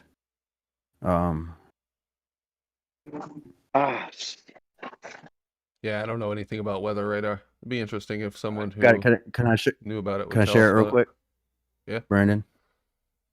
All right, cool. Right here. This Did is you what I'm say talking there was an area that's attracting lightning strikes? Yes, it's right here. It's right here. Really? And I can Ooh, verify very it. interesting. Awesome. Good job. Good. And it goes all the way across, like for far distance. What are we looking at here? You're gonna have to So this is quantify that lightning far, strikes. far. Right there, look. It go. There's one from all the way from Australia that has went all the way to Hawaii, like a signal, is what I'm saying. Amazing. But we talked about this the other day, isn't it? Just going the other. If any other way? of them touch. I mean, it's not literally shooting that signal between those Well, that's sites, right? Well, yeah, it's receiving the lightning strikes. It's letting you know that's where it's at. See right here, it shows you the minutes and times. Yeah, they can send radio waves that way with communication and everything. These are all towers right here. What are these picking up? On the ground. Describe it. What is happening here? Thunderstorms, lightning strikes. What's lightning strikes? The green red lines. circles Those is are where the the lightning strikes those are. are the. Yup, this is the thunder. Boom! It blows up, and then the green lines right here. Yeah. See where it's hitting? Let me get really close to it real quick. So you've got sound in your concentric circles, and then you've got the lightning strikes in the green straight lines. Whoa, hold on a minute. The Towers. red is the red the lightning strikes, or the No, I green think- the lightning strikes. That's a thunderstorm. The green's the lightning strikes. It's the signal it's receiving, right? This is the thunderstorms right here. What are the green dots? The signals, the radio signals that are receiving these towers down here. So all those green what I'm dots asking. on the map, those Yes. are receiving stations? That's what I'm asking. That's what. Brandon. Yeah, Brandon, the red dots are the lightning, and it shoots a green straight line to the dot where the receiver is. So the red circle is concentrating down into the spot where the lightning's hit, and the green shoots out to whichever receiver it wants to go to. Is that right? There you go. Yeah, cool. You can do this with your AM radio too if you can hear me. Yeah. Look how far that Oh, goes. really? Look at that, Bert. Look. Look at that one. Can y'all hear me? Yeah, We hear you, can Rocky. hear you, Yeah, Ricky. we hear you. So that one over there by Wow, look at Papua, that one. What is that? Big island off of Africa. Is that Papua New Guinea or something else? I don't know. Right here. Yeah, what is that one again? Look at Madagascar? Papua New Guinea's over the other side. Okay, so there was one that shot from the continental United States and out into an island in the which ocean is that? Indian Ocean? Is that like Easter Island or something? That one that's in between? That's like Or is that in between Australia and that big one? the other side of the Earth. That's thousands and thousands. God, of I miles need a away. bigger screen. Sphere Earth, we got a problem. I need more information about Look at what's that. going on Boom. here. This doesn't make any Yeah. sense. Wow, that's long. It's just the electrostatics is what they're saying from the electricity, but you can go put your AM radio on a station that's not getting anything, and if there's lightning anywhere within thousands of miles of you, you'll hear that static coming through your AM radio. That's amazing. You can pick it up Wow. that far away? That is amazing. That's what I'm saying. Wow. Yeah, I think the electromagnetics of this place have a lot more influence than what we even have any idea. At night, I can Hey, do you pick up think that's- AM radio stations from mid-America. I think even Texas sometimes. Wow. From Montreal. Paige, you think that's wild? There was one time over here in Australia, there was a thunderstorm, and that sucker reached all the way across to Hawaii over here. Oh. It picked it up instantly. It was fast. I can verify this because there was a thunderstorm. If I'm not mistaken, Brandon, you were in it too, and it responded instantly.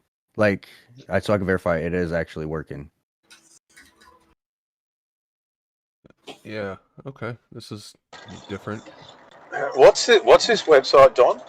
What's it called? I'll send it to you. And I want to encourage the ballers, even like regardless of what shape the Earth ends up being.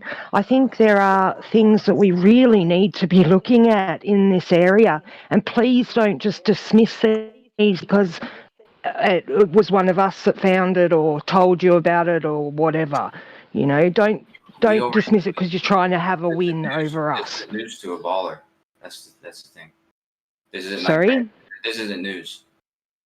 Like I understand. Well, it is to a lot of you. Against you guys, but I'm saying that it's not like No. It is to a lot of you too, Kosho. I haven't had very many I haven't been able to find very many ballers who understand what I'm talking about, but a hell of a lot of flat earthers do.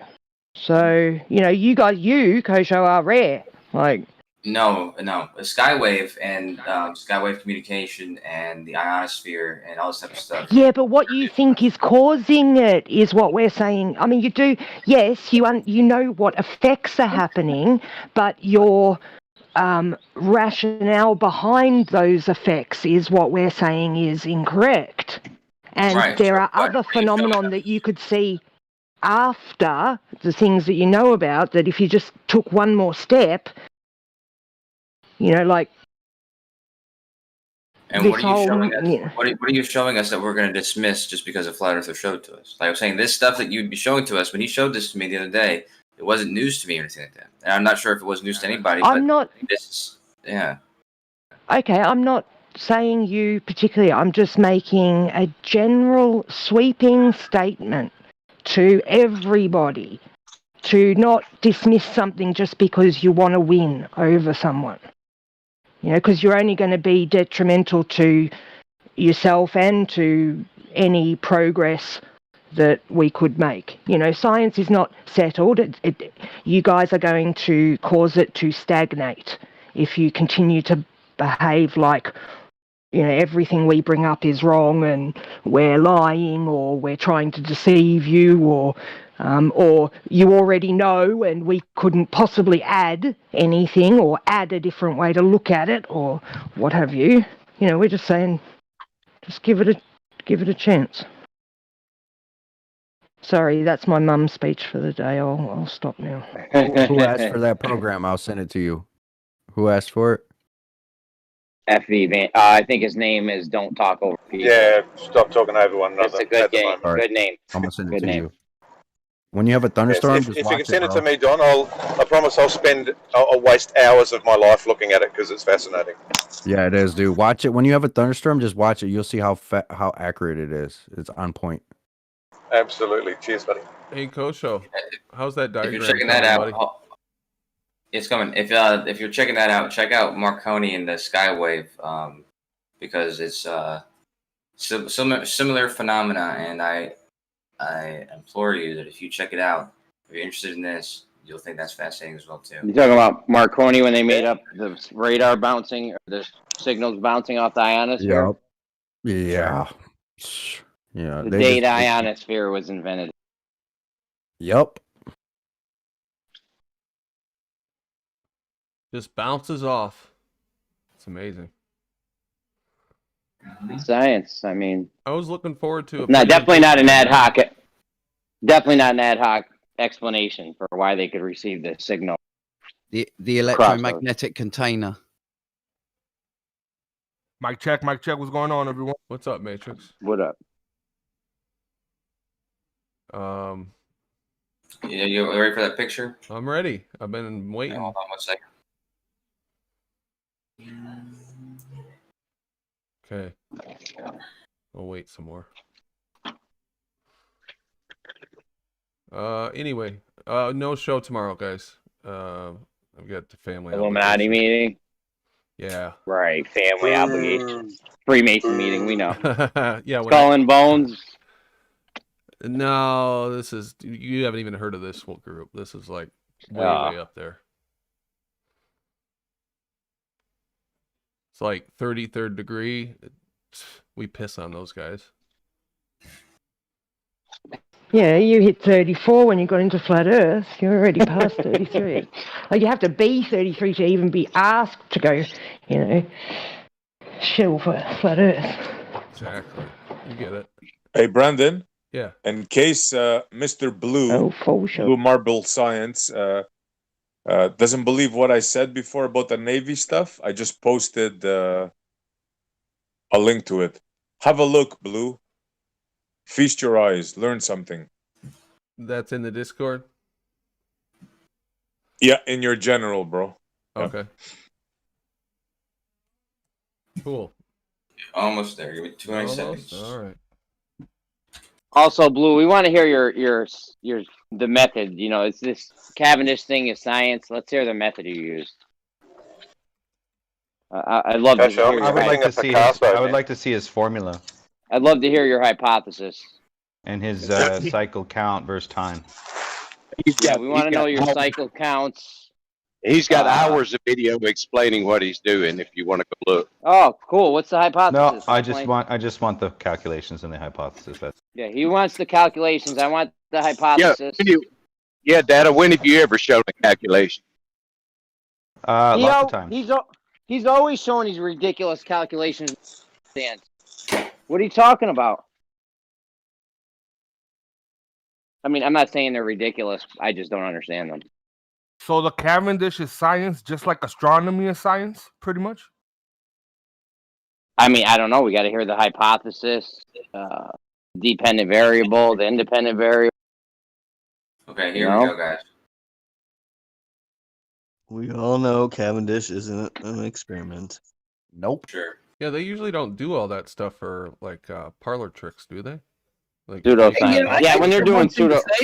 But yes, everybody said, "Oh, you can't." They're trying to keep us out of science and all this kind of stuff. But yet, you guys are trying to stop science. No, we don't want to. How are we just wanna stopping make science? fun of it. By limiting it to what it has to be. Who's trying to? Well, we just want to make sure they're not doing We just want to make pseudoscience. sure it's. Hold on, Pete. Yeah, that it's actually real science. Yeah, we want to make sure they're doing actual science and not different. Well, the reality is Cavendish is the epitome of a scientific experiment. Oh, that's scary. Oh, cool. No. What's the No, hypothesis? it's the epitome of a Hold on. bad experiment. Science. Left I would line. say. We're just making Coulomb is sure more you of a guys science don't- experience than Cavendish. Guys, That hold on. picture's ready, by the way. Hold We're on. just making sure you I guys didn't don't come realize up the with Kiwi fan club was here today. No, the Mitchell Kaku Here we fan go. club is You here. don't The even want to bring science- up. We didn't Kiwi, even bring up. Yeah, we Kiwi. don't Stop need. with Mitchell Kaku. You Mitchell can Kaku just makes you just look Google like here the for Guys, scientific. guys, you're biting on his hook there pretty hard. Let's Stop see. talking over one another. Let's I didn't You don't mean even to. want to. go Hold ahead, on a Jeremy. second. Chump. Whoops. First of all, Peyton has to show you don't even want to mention QE because he just roasted you in another numpty clip. Second Yeah, of that's all, fine. left lane. If this is To if be this called a is numpty such, by Kiwi is an honor because yeah, I know. Shut up. Now, left lane. If this is such great science, what's the hypothesis?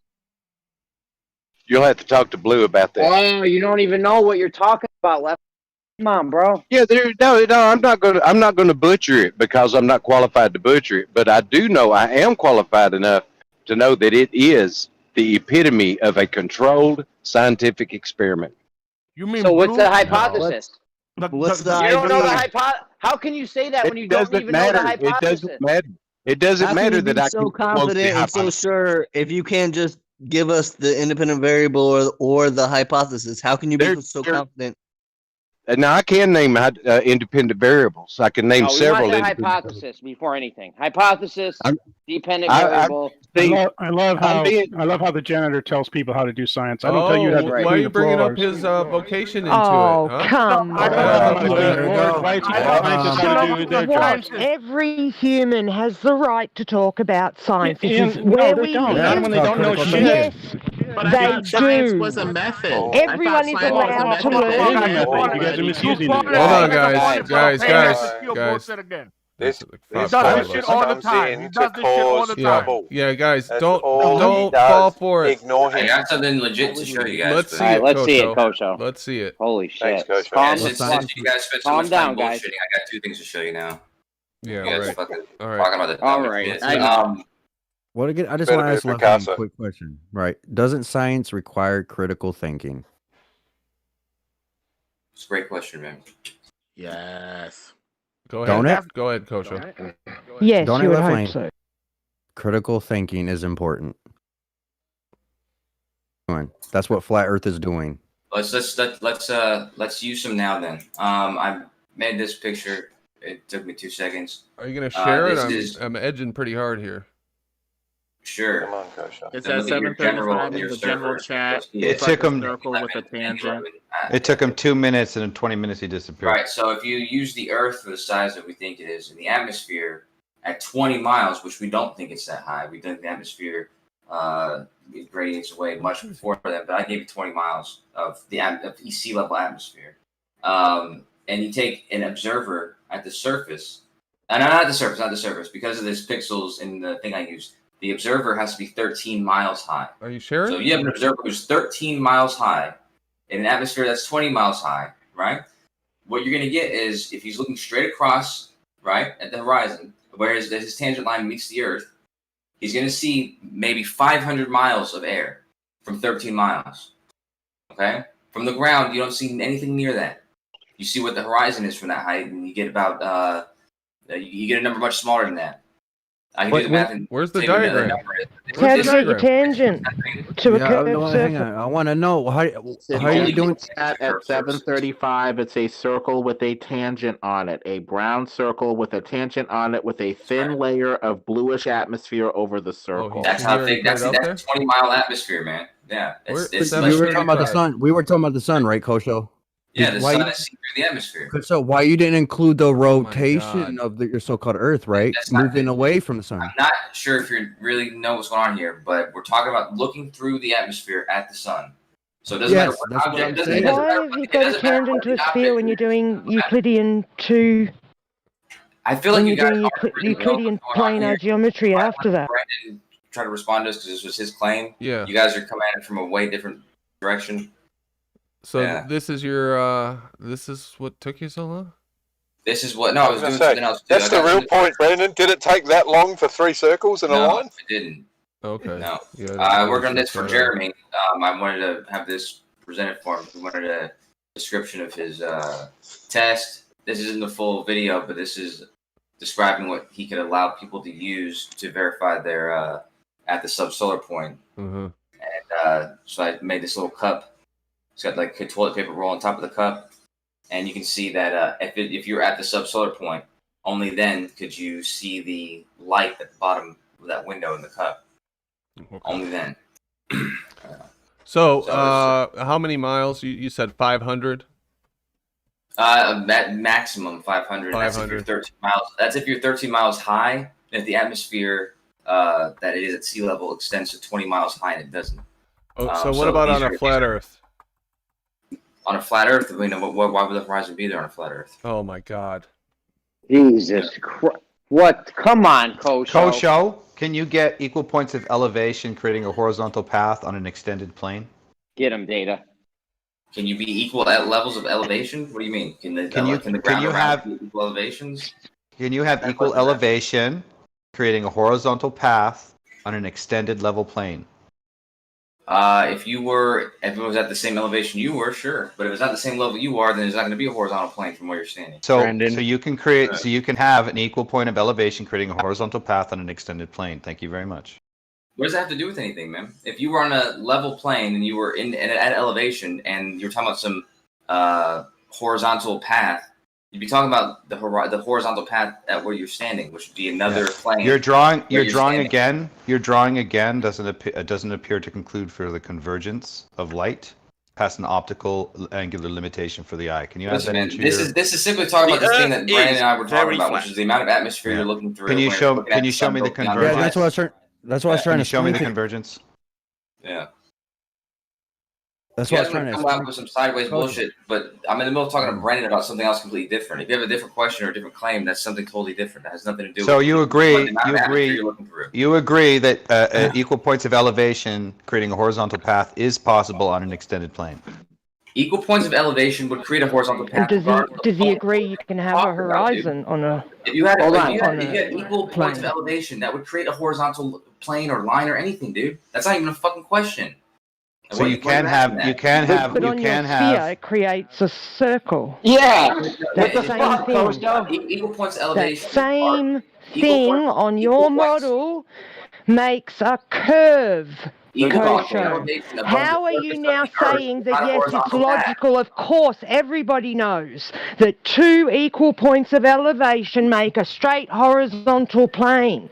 Yeah, Now, well, Flo, you're going to argue if you're assuming that they're on a sphere, level then it makes a circle around the horizontal, object. two elevations at the same. Yeah, you're going to assume that those 2 points of equal elevation that you've just declared is a horizontal plane will be curved because you've got to think about your model. You're talking about the surface of the sphere. But in reality, what we're talking about now, Paige, I get it. I understand that. You got it's obvious, isn't it, Kosho? Paige, Yeah, that two equal points of elevation will be horizontal. Paige, it's time for someone to respond to what you're saying. Okay? Obviously, if you're on a curved surface... You want me to let you dig that Paige, hole? You don't. stop. Hold on, let him All respond. right, keep digging, darling. Keep digging. If you're on a curved surface and you're talking about equal elevation above that surface, then it's not going to make a horizontal plane. It's going to match with the shape of the surface that you're talking about. Obviously. That wasn't the Yes, question. but in The reality, question what was, we're talking about now, two equal points of elevation make horizontal planes. It's not going to make a straight line. Yeah, so only on your model, Kosho, not in reality. He's asking me a geometrical Only question. on your model.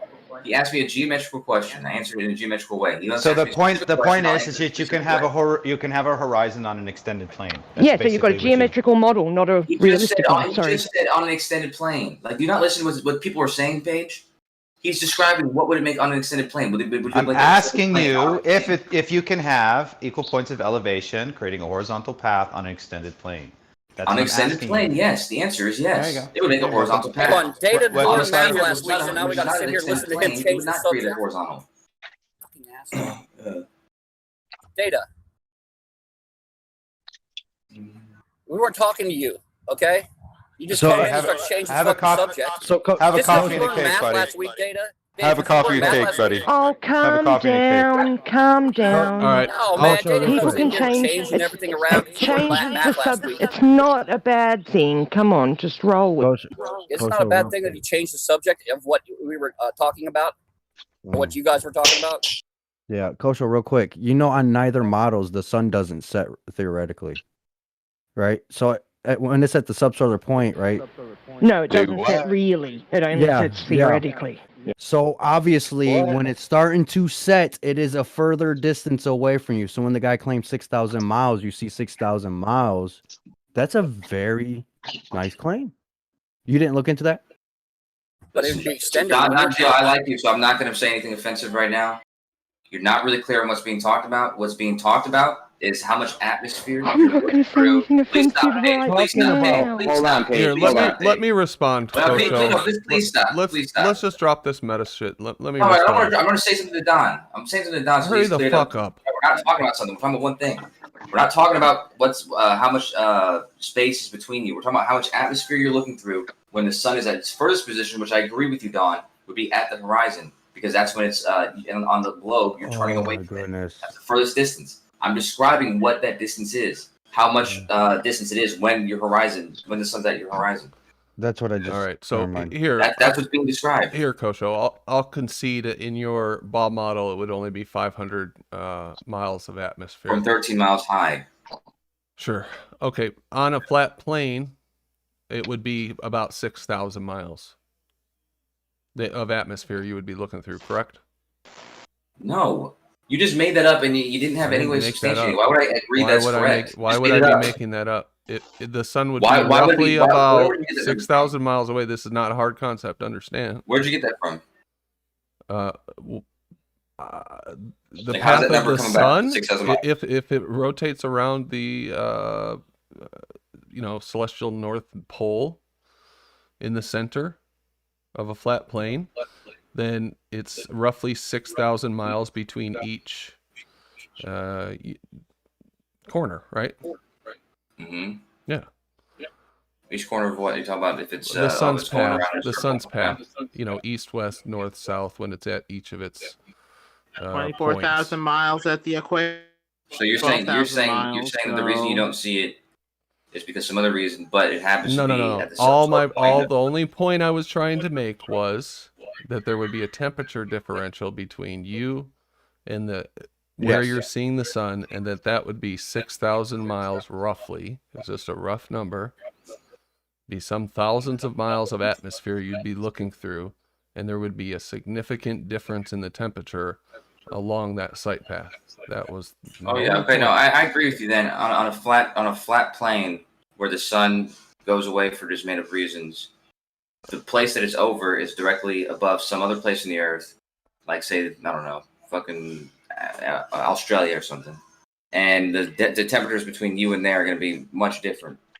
If that were the reason why the sun disappears at night. Yeah. I got a question. Can I ask a question? Okay. But why is it? Just think about this. Oh wait, can I? One more thing. This whole thing Okay, go about ahead. there not why would there be a horizon on a flat Earth is really dumb. That is dumb. It's really dumb. It's really Yeah, dumb. it is really Why wouldn't there be a horizon? Why would there be a horizon? Why would the I sun? got a question that'll go with that. Because there was a perspective. Tony, fix your mic. Hold on, guys. Tony, fix your fucking mic, please.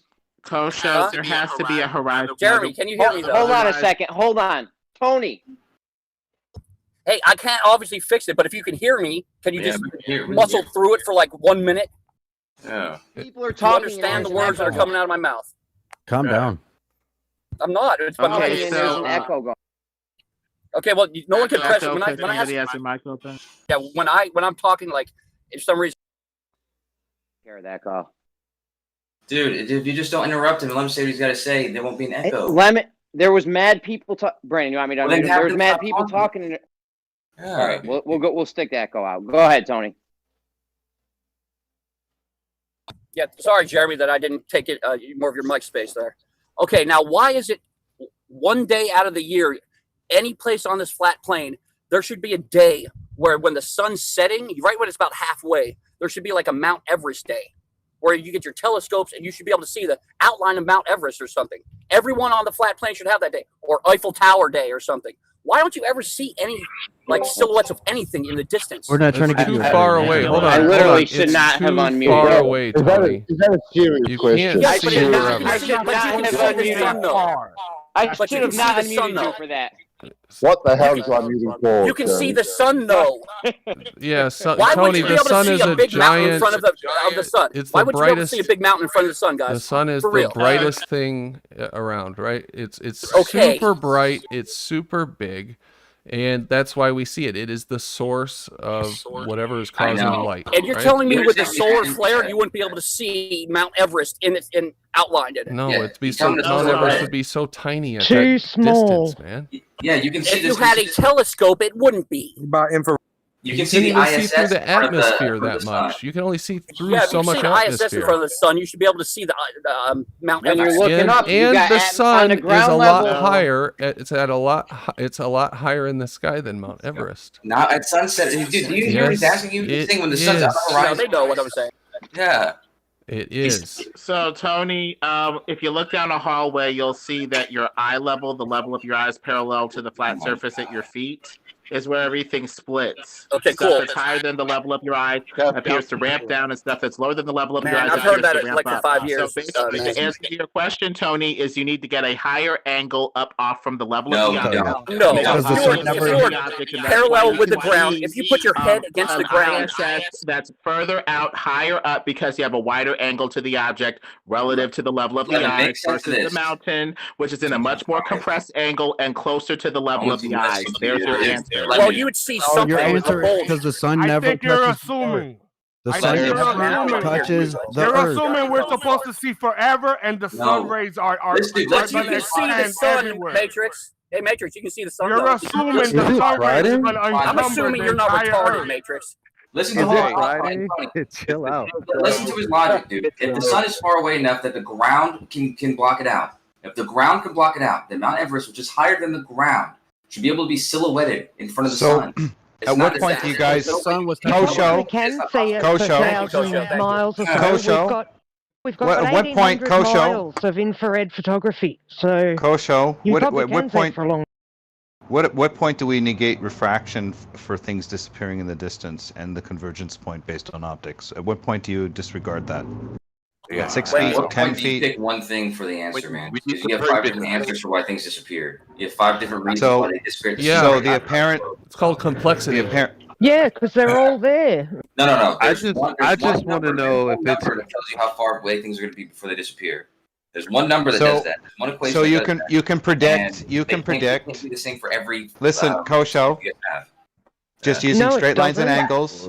Kosho, just Look, using straight lines and angles, I can predict the distance to objects. Not only that, I can calculate the apparent refraction effects approximately over maybe a limited distance. You have to realize that I can calculate the apparent circumference of the Earth, just like the Greeks did with my vision using the Rayleigh criterion. Which means I'm purposely calculating is the convergence. Do you understand? So in other words, if I have 2 points, 2 points in the sky that are large enough, and I move away from it, it will always converge into a cone of convergence, let's call it. Doesn't matter if I'm high above the Earth, you'll always see things converge into a cone. No matter what it is, man. So that angle that you're subjected to is limited on the height to the eye. You open up. I challenge you to explain. I'll give you 10 minutes of free airtime where nobody interrupts you whatsoever. I'll mute them if they interrupt you. To explain your description of how the Rayleigh criterion and the curvature of the Earth in any way relate to each other. In 10 minutes, they don't. They don't. It's a hijacking. It's a hijacking of vision. Usurped. Yeah, nice straw man, Kosho. Explain something we don't claim. Dada, just explain it to him. Just explain it to him slowly, Dada. But I definitely want to jump in. So let's try to get Dada. Let's calm this down, guys. Let's calm it down, guys. Go ahead, Dada. One at a time. Dada, yeah, go ahead. So, Kosho, do you agree that everything converges into a cone? You accept the final challenge, Flyer Data. Sure, whatever. I don't care. Sure. There you go. Well, then you can explain it then, and then I'll tell you if I agree with it or not. I'm not interested whether you agree. I'm actually here to ask you how you do not agree. Because right? I understand that those numbers aren't even exactly the same. Those are two numbers that happen to be constants in both equations. And in one equation, What numbers? 1.22, 1.23. Can you tell me about the 1.22? Can you tell me what it is? It's a number that uses constant in the Rayleigh criterion. And it's also the number that you use in what does it do? What does it do? Because if I turn it in, you use in the other equation to multiply against the square root of the distance to get, of your height to get the distance where the horizon should be. Yes, it is. No. So I can take it and turn it into arc minutes and divide it by 60, and I'll get 0.023 degrees. Dude, right? So he just learned this last week. No. Yeah, buddy. Yeah, I've been saying this for a long time, meathead. No, you not have my not. problem. Yo, Tony V, shut the fuck up, bro. You being hella You are actually a mathematician, Dada. You made your own math equation. If he made his own equation and it works, then he's literally done what mathematicians do. I wonder did he get his 10 minutes or no? Because I was not here. I can give him 10 minutes here. Somebody else will have to give him 10 minutes here. I'm saying I'll give him 10 minutes in gems where nobody will interrupt him. He can explain his thing. That's what David wanted him to do last night. And he was interrupted. He was trying to. That's not what I know he was.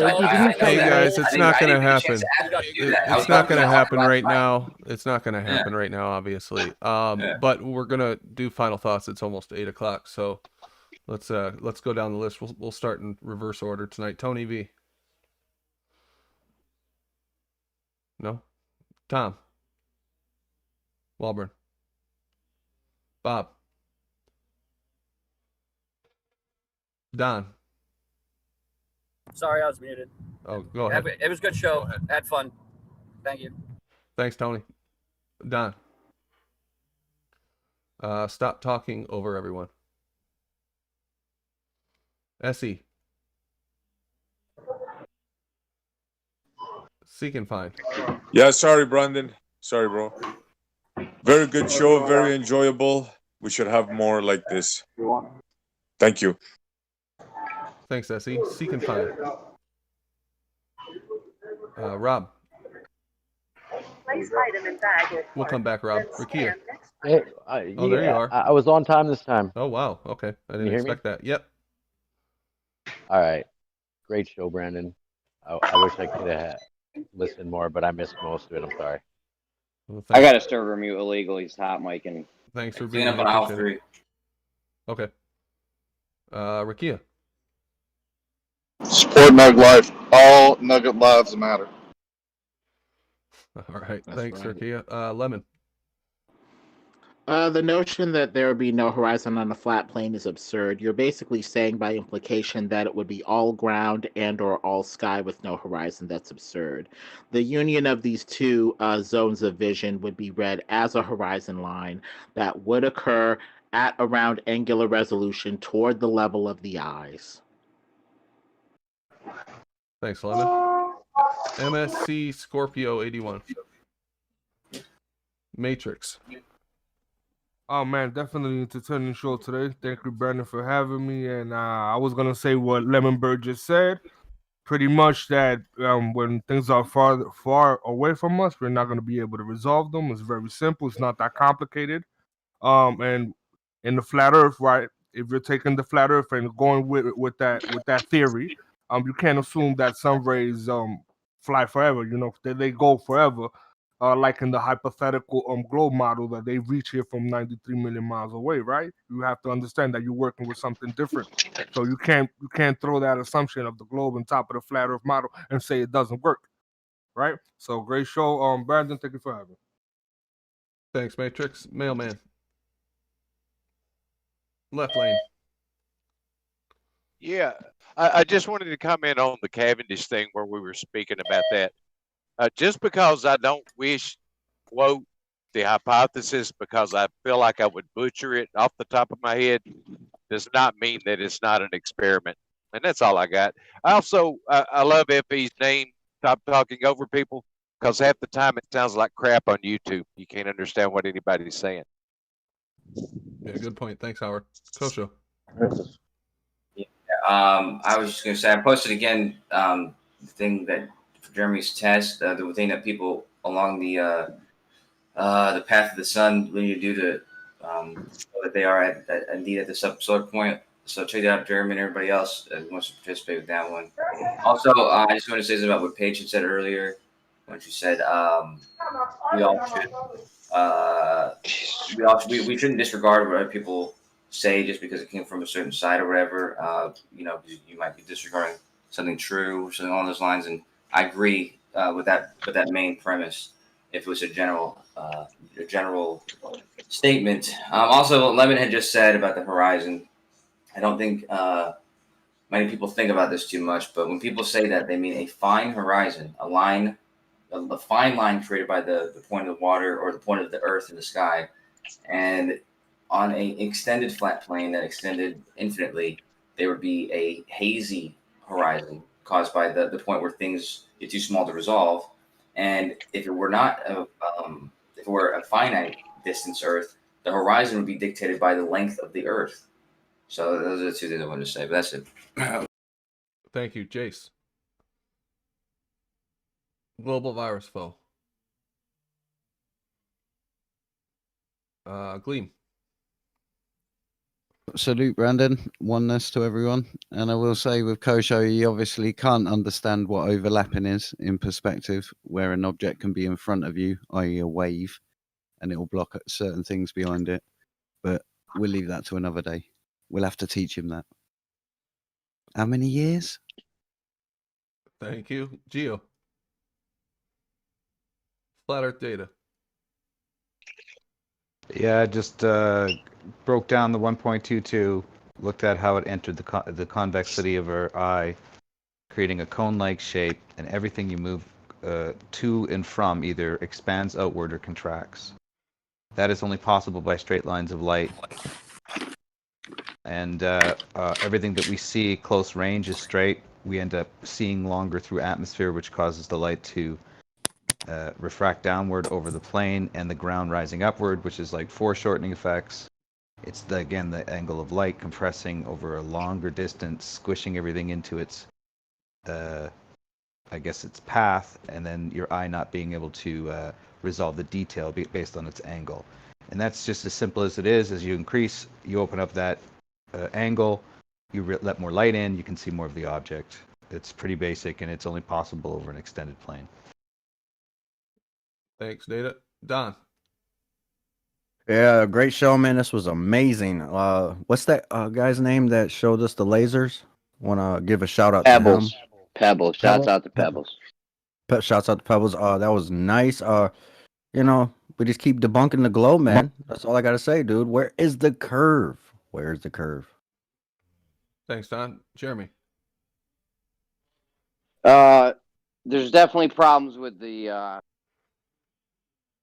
redshift, blue shift when it comes to celestial objects. QE did a good video on it. Also, there would obviously be a horizon on a flat Earth. You don't know how it would or wouldn't work. It works just like we see it. Right? You got sky and you got ground. That's all you need for a horizon. That's what we got. That's what we see. What else? Tony, I'm sorry I yelled at you. You got to fix the echo. And have a good night. Thanks, Jeremy. Karin, Bandsaw Bandit. Autodidactic. Another great show, Brandon. It just keeps on getting better and better. Thank you so much. I appreciate that. Thanks, Bandsaw. Autodidactic. Yeah, great show. Thanks for having me, Brandon. And a couple of things. Shout out to Rakia. No life matters, mate. And yeah, I just want to encourage our side. Did we just lose her? Yeah. You're out, Paige. We lost you. We'll come back to you. Angel of Attack. Well, I think we finally got to the bottom of everything today, so we can knock this debate on the head. Good job. Well said. I agree. Pack it up.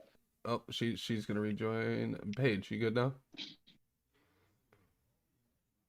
Paige? No, all right, my final. Oh, go ahead. Sorry, don't know what happened then. Where did I get to? Just start over.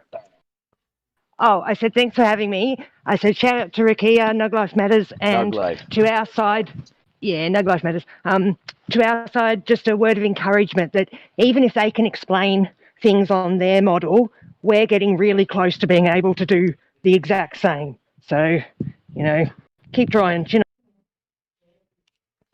Thanks, Paige. All right, my final thoughts.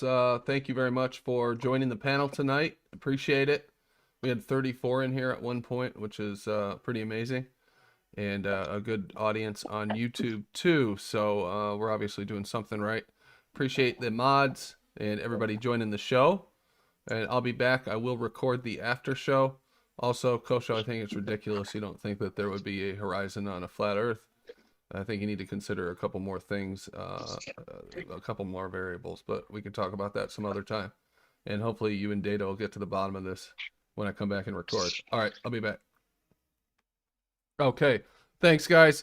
Yep, just a reminder, no show tomorrow night. I've got a family obligation I've got to take care of, so we will be back Friday Night Fights. We'll see what happens. Limited moderation, definitely a dumpster fire or a shit show or both. We'll find out. And that's it. Have a good night. Have a good couple days. We'll see you on Friday.